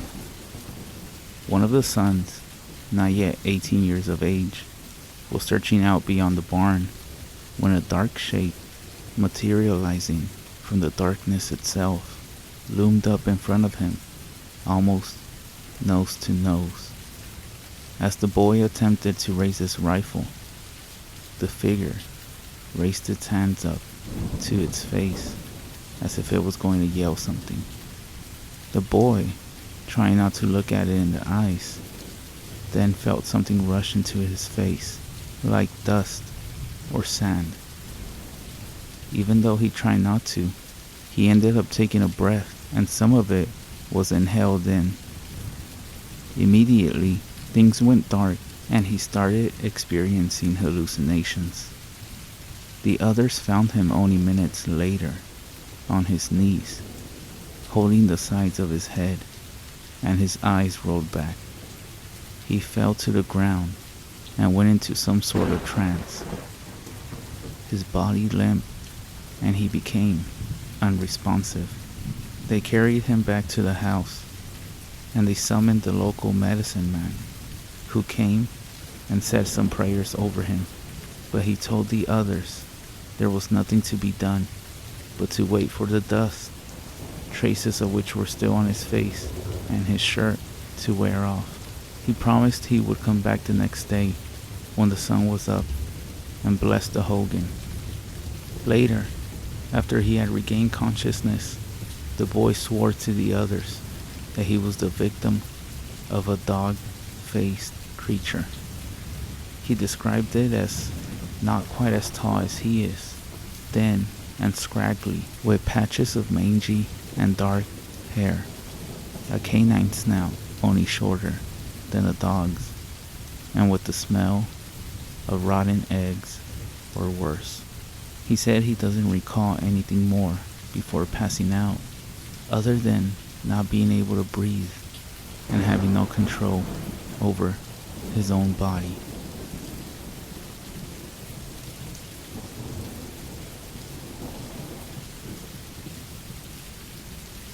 My friend and I were at a party on the Hopi Reservation in Polaca.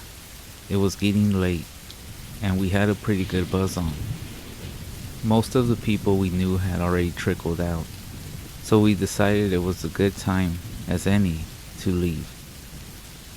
We looked around for the friend who was supposed to give us a ride, because we had all come together. We found him in a back bedroom, drunk and passed out, so we had no choice.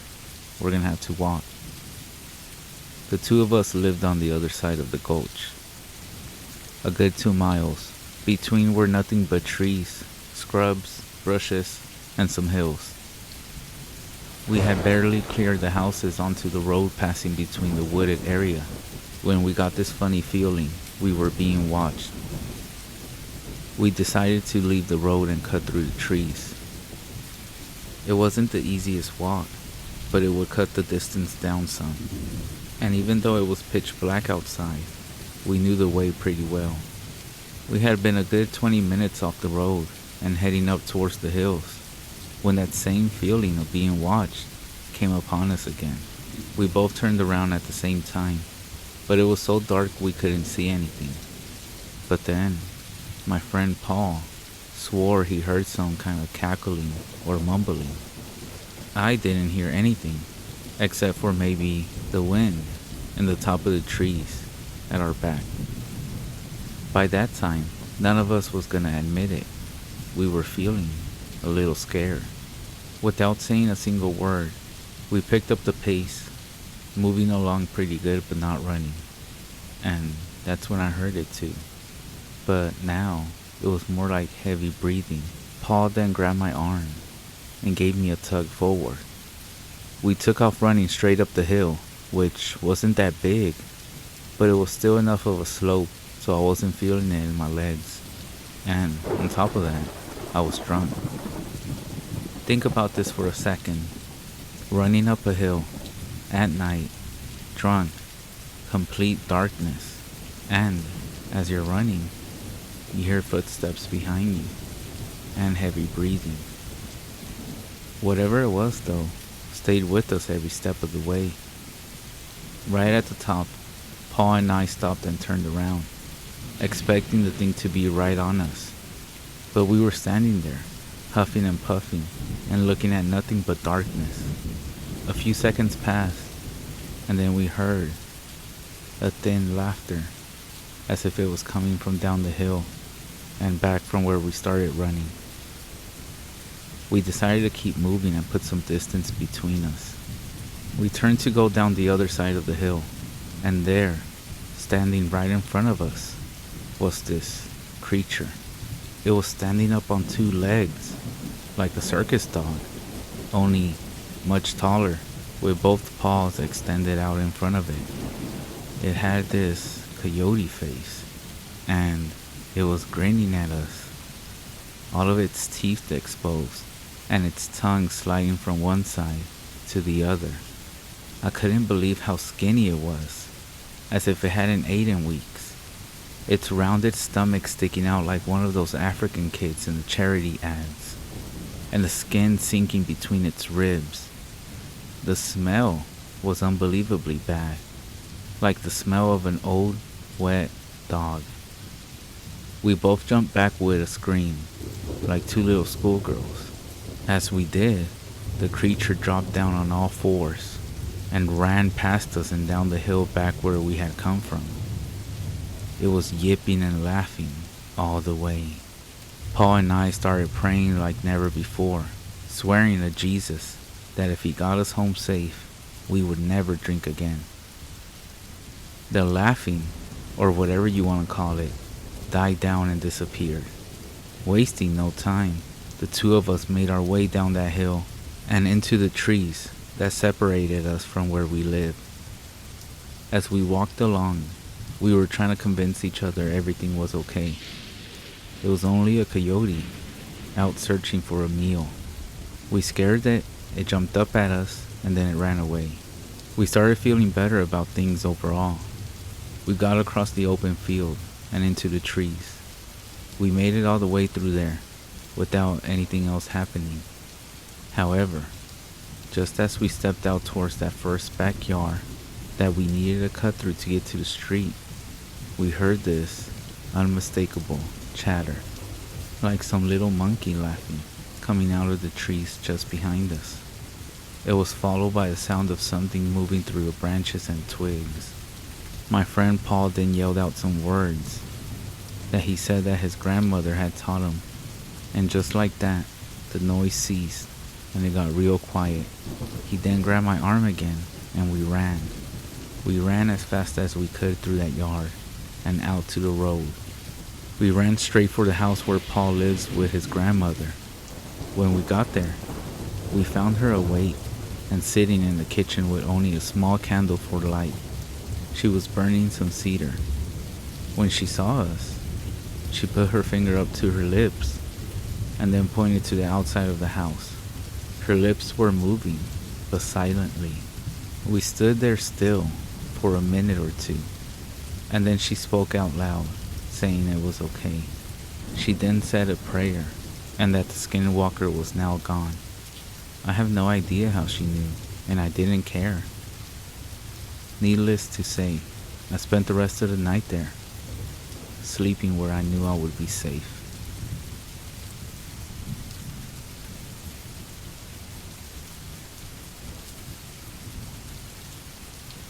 Two years ago, I went to go visit family up in North Minnesota around Labor Day weekend. I won't give the exact location, but will provide at least a general location where this happened.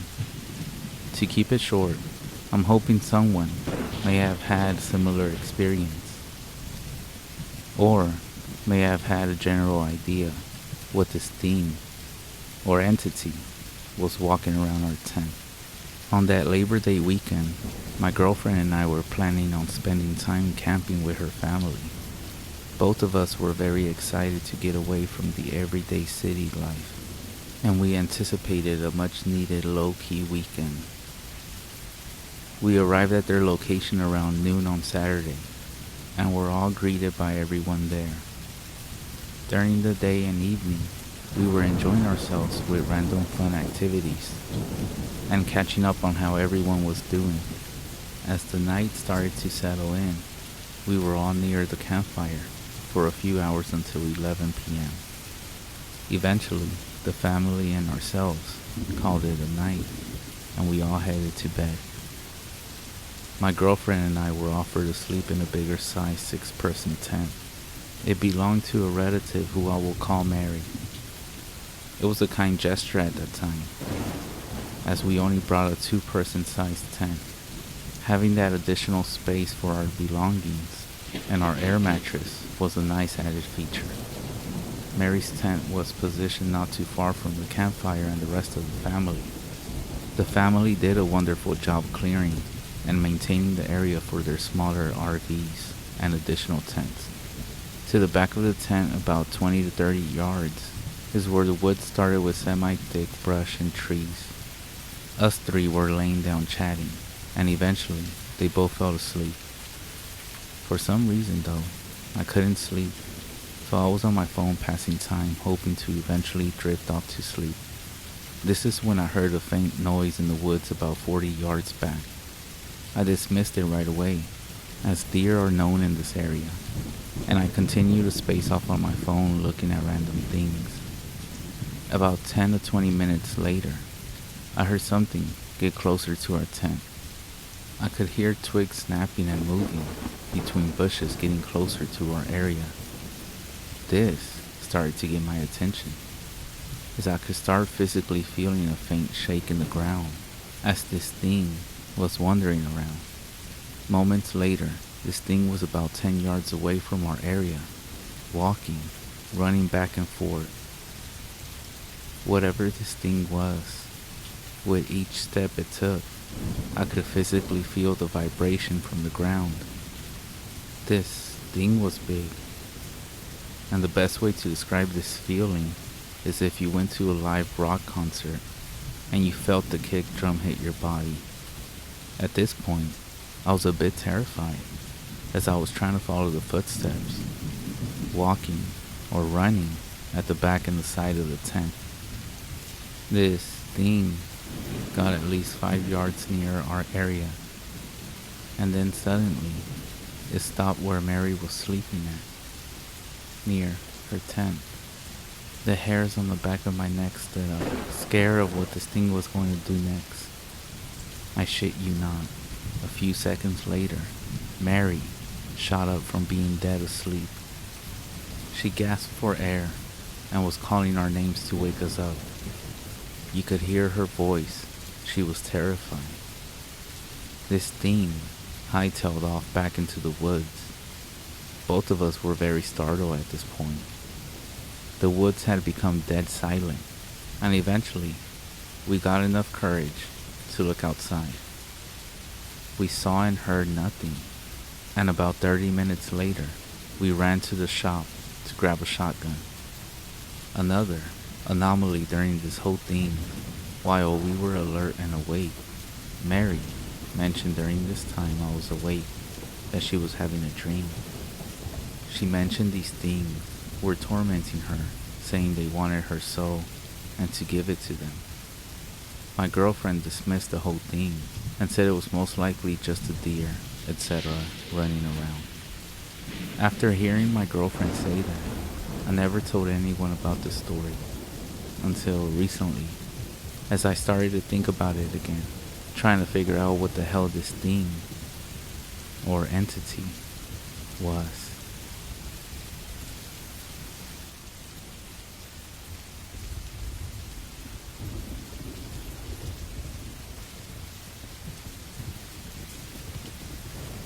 Before I start, I feel like I should let something very clear. I love Ellen. We've been living together for about 3 years now. In fact, we were childhood friends. And I know this may sound like a fairy tale to some people, but it truly felt like we were always destined to be together. Even after graduation, when we started dating other people, it only felt truly right when we were with each other. So I don't know what took me so long to ask her out, but I'm really glad that I did. We have the same taste in music, in movies, and even food. We laugh at the same dumb jokes, and we know exactly how to comfort each other in times of need. She's the kindest, most gentle, and loving girl I ever met, We even been talking about our plans for marriage and how we would like to have kids of our own. And this is why it hurts so much how it all went terribly wrong in just 4 nights. I would also like to say that Ellen doesn't have much of a family other than me and some very distant aunts that she never met and that she doesn't even know their names. I was born in a big family with 4 siblings and plenty of cousins that were always visiting us and even helping out when we got in trouble. Ellen has none of that. She doesn't have any siblings, and her father was an alcoholic, abusive freak that died when she was young. Her mother was a very kind and inspiring person that took care of the family by herself for many years, and almost a second mother to myself, you can say. So when she passed away last year, it hurt us both for a long time. But Ellen stays strong. She's not the type to let her feelings easily surface, so you gotta be a lot more perceptive to give what she truly feels. I used to pride myself in being capable of that. I felt like I knew her better than I knew myself. That's why this is all so strange, and frankly, terrifying. We were sleeping in bed, and I was dreaming.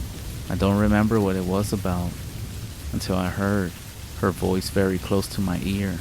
Knock, knock, knock, knock. She was caressing my hair, gently while sitting in bed, and looking below at me. I slowly opened my eyes, groggy from sleep. Hey, what is it, babe? She kept looking at me and repeated, Knock, knock, knock, knock. I looked over at the digital clock on top of the dresser. 3:27 a.m. I had work in only a few hours. Hey, what is it, Ellen? She paused for a second. Knock, knock, knock, knock. Fine, I accepted, mostly because I was expecting some kind of surprise. Ellen wasn't the type to do what she was doing for no reason. Who's there? Her smile opened up, and she answered. Not me, so don't answer the door. I kept looking at her, dumbfounded. Is that it? Is that the joke? Yes. She said, laying in the couch and covering herself with a blanket. Thank you for answering. Weirdo, I answered, closing my eyes and going back to sleep. The next morning things went as normal. I only remember the strange conversation while I was alone in the bathroom, brushing my teeth. I wasn't even sure if it had truly happened, or if it was just a weird dream. So we had our breakfast together, and she was acting normal, reading something from a fashion magazine. Frankly, I wasn't paying much attention, so I took the opportunity to ask about last night. Initially, she didn't seem to know what I was talking about.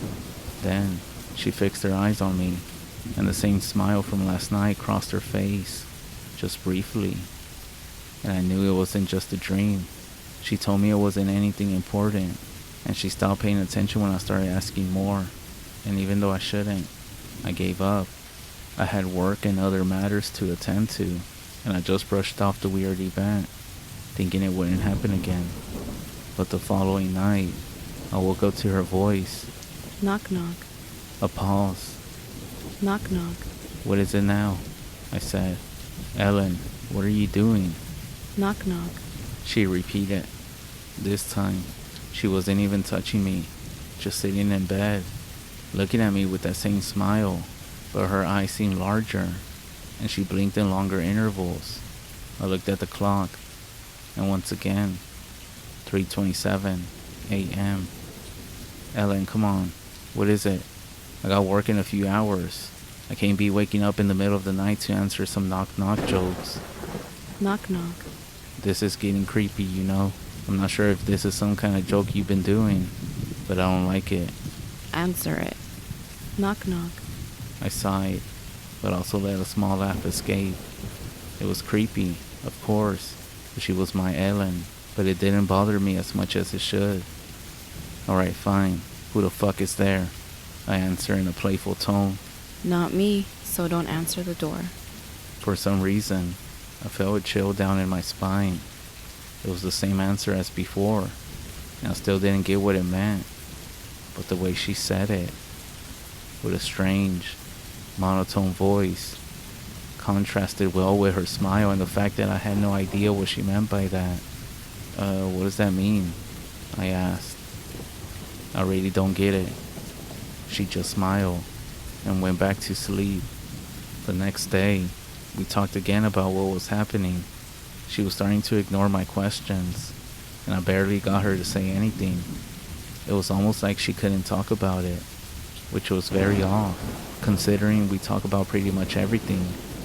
I told her I needed to be well rested for work, something she should understand well, and wasn't liking her little gag every night, as I didn't want to hurt her feelings. When I got back home, we had dinner, we watched the movie, and went to bed. Knock knock. I opened my eyes faster this time around. In fact, I barely got any sleep. I just knew she would do it again, and kept thinking about it the whole time. I glanced at the clock, 3:27 a.m. Knock knock. I thought about ignoring her, just pretending I was asleep, and she wouldn't wake me up, so I closed my eyes slowly, hoping that she hadn't seen me opening them in the first place, and stayed quiet. Knock knock. She continued. She didn't stop. I controlled my breathing, but she kept going. Knock knock. I'm not answering your fucking joke, Ellen. Stop it. Knock knock. I ignored, but she kept going. She had never been this insistent with anything before. I tried to ignore it, but it was getting on my nerves. And frankly, I felt scared. Why the fuck was Ellen doing this? Why every night? And at the same exact time down to the minute? Why wouldn't she let me sleep until I answer her? Knock knock. I got up in a sudden movement. Ellen, god damn it. I was ready for a discussion, but when I finally glanced at her, it was almost like everything was drained from me. She wasn't smiling. She wasn't blinking. Just staring right at me like an animal. And her mouth was moving slowly, and she didn't stop. Knock knock. I didn't know how to react or what expression I had when I saw her, but my heart skipped a beat. It was terrifying, as if her gaze froze me in place. 1,000-yard stare. Knock knock. Who's there? I asked, feeling as if it was the only way out of that fucking nightmare. Not me, so don't answer the door. Ellen slowly closed her eyes and lay down. I kept staring at her while she fell into what seemed to be a deep sleep. I got up and left. I walked downstairs and sat down at the couch in the living room, staring at the night sky outside and soaking the quietness of the neighborhood. My heart was beating fast and it didn't slow down. I was too scared to sleep in the same room as my girlfriend, all because of a fucking knock-knock joke, but it was unnatural. I thought about calling someone. I thought about it all being some kind of sleep-related issue, such as some type of sleepwalking, but it didn't make any sense. I felt so tired and decided that early in the morning I would call an old friend who's a psychologist and get the opinion of a professional. I knew something was wrong with Ellen. I stayed in the couch as the day rose, and once Ellen woke up, she was acting normal again. Even asked me why I wasn't in bed. I didn't answer. In fact, I didn't talk to her and simply left for work. She seemed very upset, but I wouldn't do anything about it. Once I got to work, I called my friend. I told him everything that was happening, with every single detail as I'm describing right now. He didn't seem as worried, but we agreed in making an appointment for next week. Now, I just needed to convince Ellen to come with me. I received plenty of text messages from her. She seemed very worried, sad, and even confused. She apologized a lot, and it broke my heart a little bit. I felt bad. I shouldn't have, but I answered her and made her promise it wouldn't happen again. I also told her about the appointment, and she hesitated for a moment, but she agreed to go with me, so we made up. This was Ellen. After all, the girl I knew ever since I was 6 years old, the woman I loved. that had taken care of me for many years, and as much as the strange behavior creeped me out, she wasn't actually doing anything scary or even dangerous. So for a while, I convinced myself I should give her another chance. When I returned home from work, we stayed together. She even got my favorite meal ready. Ellen was acting as gentle and caring as I always remember, and I slept with her in our bedroom, even though I didn't want to. Knock. I couldn't believe it. She fucking promised me she wouldn't. Knock. I gazed at the clock. 3:27 a.m. Knock. I was laying on my stomach, and I couldn't see her face. In fact, I didn't even bother to look at her. I was feeling more sad than scared at this point. Sad that she had broken her promise. Knock. Who's there? I answer, determined to just go back to sleep. Not me, so don't answer the door. I stayed quiet, and I closed my eyes. I just hoped I would be able to handle it until the appointment next week. To my surprise, I was actually able to sleep. Maybe because I hadn't been able to rest since last night. The following morning, I went back to not saying anything to Ellen, only very limited responses. I was expecting her to act same as yesterday, trying to apologize, but she didn't. Mostly she didn't even say anything, almost as if she had accepted it. She also looked tired, or at least a bit weak. I went to work, but I couldn't stop thinking about her. I didn't receive any messages. Once I got back, we had the most silent dinner I ever had in my life, and she barely ate anything. I decided to let her have the bedroom, and I would end up sleeping on the sofa. I wasn't sure if it would stop her, but I held on to the hope that she wouldn't go downstairs, only to tell me the same fucking knock-knock joke again. I covered myself with a blanket, shaked off the uneasy feeling, and tried to get some sleep. I had a deep sleep, without dreams. I felt like I was lost in darkness. Then, I heard somebody. I opened my eyes, and I saw Ellen, standing above me, looking at me with big eyes and dilated pupils that didn't seem to belong in such a completely neutral expression, watching me sleep. I almost screamed in fear, jumped out of the couch, and her eyes followed me as I stumbled across the dark room, creating distance between us. For a moment, I was able to glance at the clock above the table. 3:27 a.m. Ellen, what the fuck are you doing? I asked, desperate, but she didn't move. In fact, she didn't say anything. She just stared at me, as if I was made of glass and she could see right through me. Then, I heard a knock on the front door. I looked over in that direction, and it was followed by another knock, and another. Someone almost pounding at the door. I glanced back at Ellen, and she was still staring at me. Slowly, I got closer to the door and she didn't move. The pounding continued. Who's there? I screamed.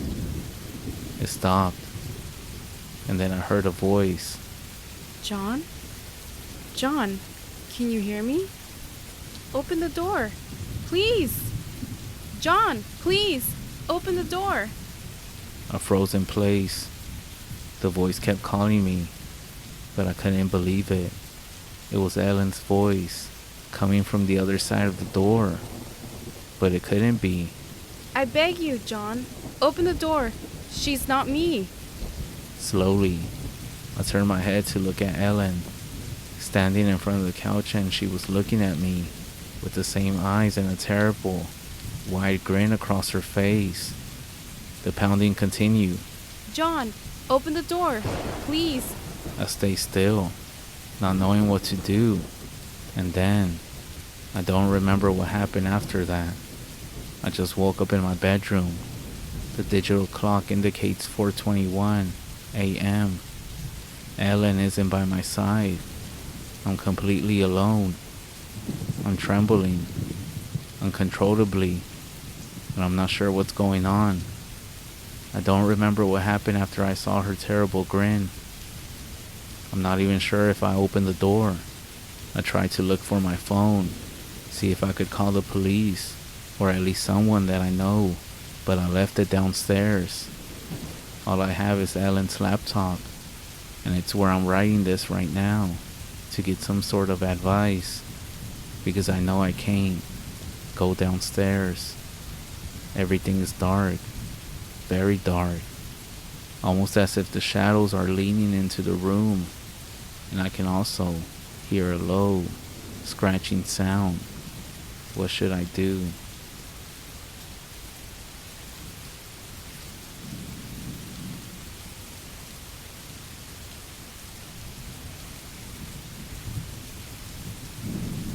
Driving across the country is not something I enjoy. I used to not mind it so much back when I wasn't required to do it every other week. I work in the sales department for the largest office supply company in the Midwest. Basically, my job is to contact various other businesses, offices and firms, and sell them office supplies in bulk. This all used to be done virtually, but after one business requested a meeting for the sale, I was sent to do the interview just like how they were done before the digital age. Apparently, my sales pitch and presentation were so enjoyable that the word came back to my boss and they promoted me, a new position that required I conduct these in-person meetings pretty often. I received a significant pay raise, plus commission. I was also reimbursed for most of my travel expenses.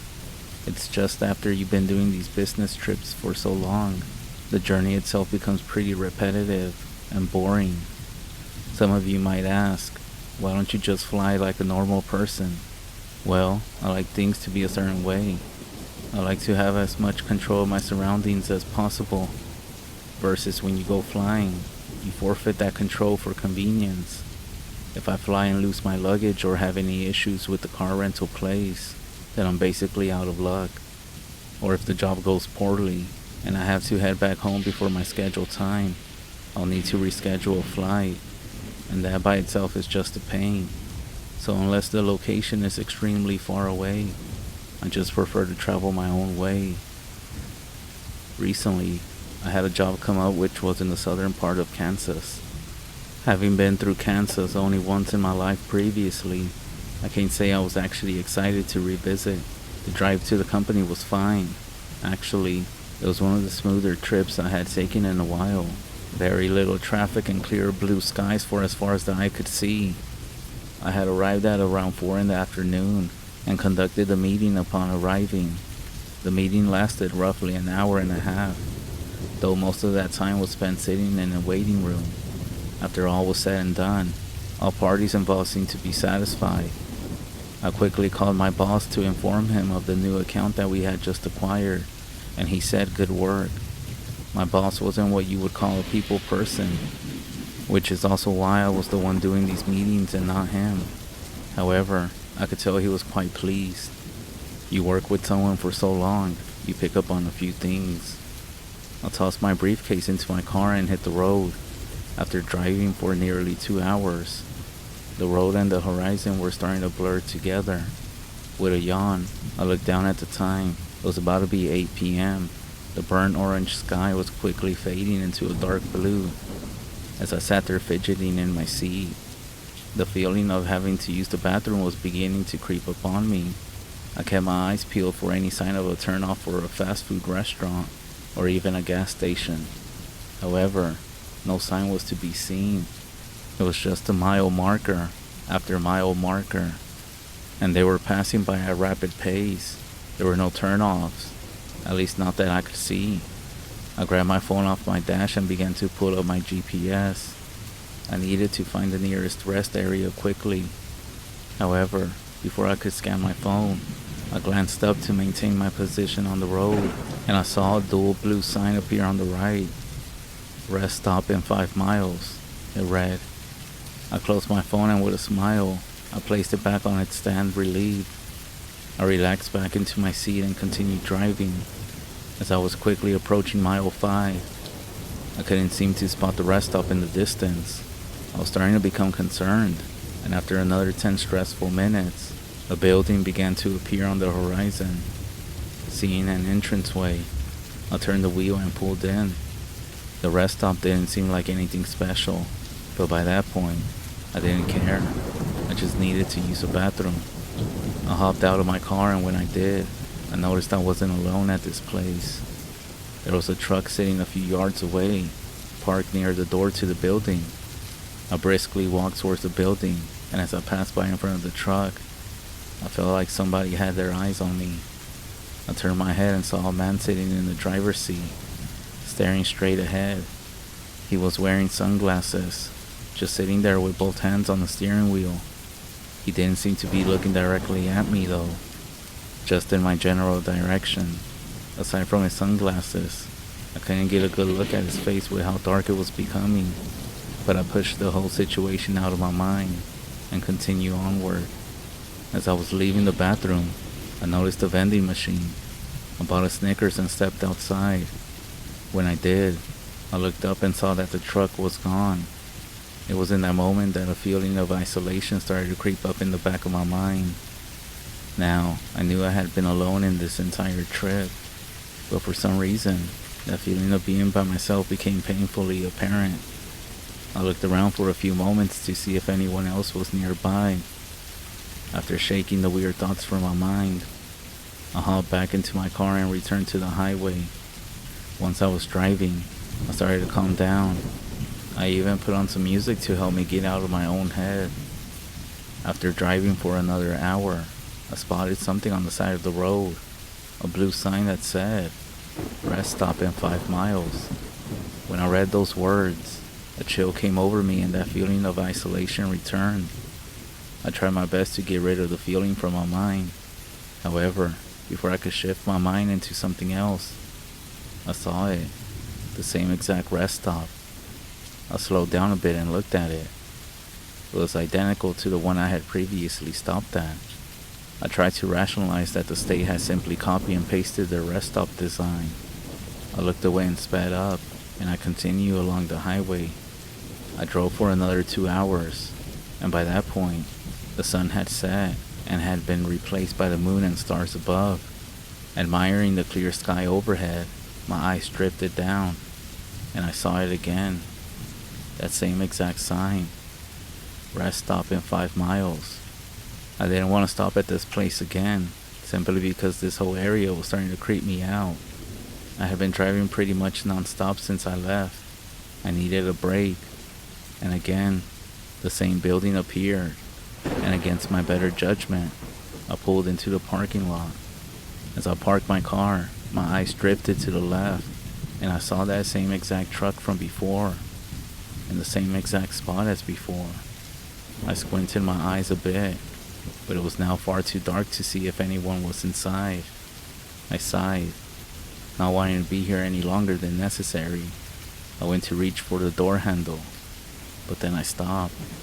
That feeling from earlier, that feeling of eyes on me, came back. There was someone standing in front of my car's headlights. Whoever it was wasn't there a moment ago. I turned and looked at them. It was a man, just standing there in front of my car. He seemed to be wearing sunglasses, even though it was quite odd given it was the middle of the night.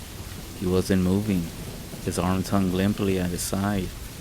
I was able to roll down my window and call out to him, asking what his problem was. But then one of his arms began to move. It slowly lifted to his face and peeled away his dark sunglasses. His eyes were missing. 2 dark holes in his face. And despite him not having eyes, it still felt like he was watching me. He continued standing there, not moving a single muscle aside from removing his sunglasses. My steering wheel began to creak and groan as I gripped it tighter and tighter. Then, in the blink of an eye, he was gone. He was no longer standing in front of my car. I exhaled, trying to gasp the air back in. A moment later, my heart started aching as it pounded in my chest. Then, that feeling came back. The feeling of those eyes, watching me. I slowly turned to my left, and that face, was inches away from my driver's side window. I was so close to him, I could see the reddish black skin shifting around as if there were still eyes inside looking at me. He pressed the single hand on my window, and I fucking screamed as loud as I could. I slammed my car in reverse and nearly crashed trying to spin my car around. I drove towards the exit of the rest stop, and instead of continuing the same way I had been, I turned left and decided to drive the other way this time. For nearly 45 minutes of driving, I could barely control my breathing. Every time I think I had gotten it under control, I would lose some air. I could barely bring myself to think about those empty eyes, let alone start rationalizing what that thing was. I drove for another hour before I spotted something up ahead on the right, a small roadside diner. There was a big sign out in the front that said, "Open 24 hours a day." I immediately pulled inside and parked. I just sat in my car for a few minutes, trying to collect my thoughts. During that time, I kept looking back over my shoulder to make sure whatever that thing was hadn't followed me. I stepped outside and entered the diner. A small bell announced my arrival. I saw that the inside was virtually empty. There was a single man who seemed to be a trucker sitting at the counter, drinking coffee and reading the newspaper. He gave me a passing glance and continued reading. A moment later, a waitress came rushing out of the back and told me to grab a seat anywhere. I spotted a booth near the back and quickly walked over to it. I sat down, rubbing my hands together, trying to shake off my nervousness. The waitress came over to the booth and asked if she could give me anything, with a slightly trembling voice. I just said a cup of coffee. A few moments later, she came back, and with a cup in hand, taking note of my clearly unsettled appearance, she said if there was anything going on.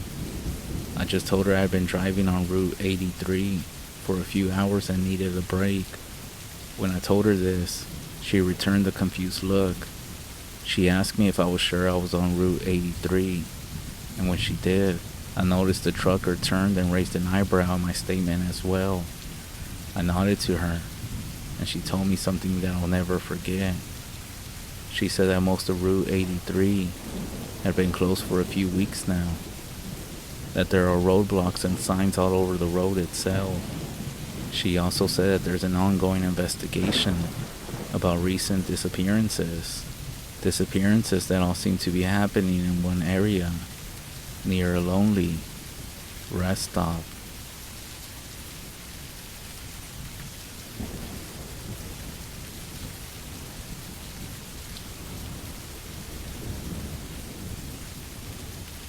Having to move into a new place can be a complicated process.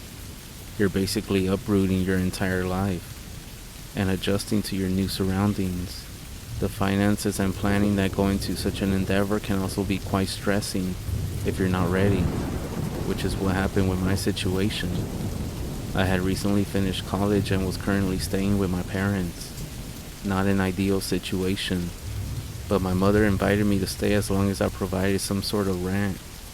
I had been staying home for roughly a year, and towards the latter months I had been searching for a new place that didn't have my parents hanging around at every turn.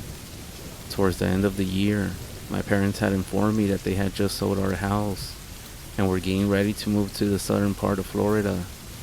This took me by surprise as I wouldn't be able to go with them because of my work obligations. This made me find a new place to live as soon as possible. Just about all the apartment complexes in my area wouldn't have any vacancy for weeks or months, and most other places weren't even accepting applications. Getting concerned and my options becoming more limited by the day, a posting was submitted for a house on the other side of the city. It was a place for rent, and the owner didn't really seem that big on official procedures. They probably hadn't rented homes very often before. I reached out to them with my information, and they approved me only after a few days of speaking with me and reviewing my application. I exhaled a sigh of relief and was able to move in not long after. Thankfully, I don't own that much stuff, only about a bedroom's worth of belongings, so my moving costs remain fairly low. When I pulled up to the location, the renter was standing outside of the house. It was an older woman who had a deep southern accent. She was very nice and respectful. We walked throughout the house, and being honest, it wasn't much to write home about. It was a tiny single-story house with a built-in garage that could barely hold a bicycle, let alone an entire car. Overall, I was quite content with it, and the truth be told, I was just happy to have a place to live and not have to worry about moving anymore.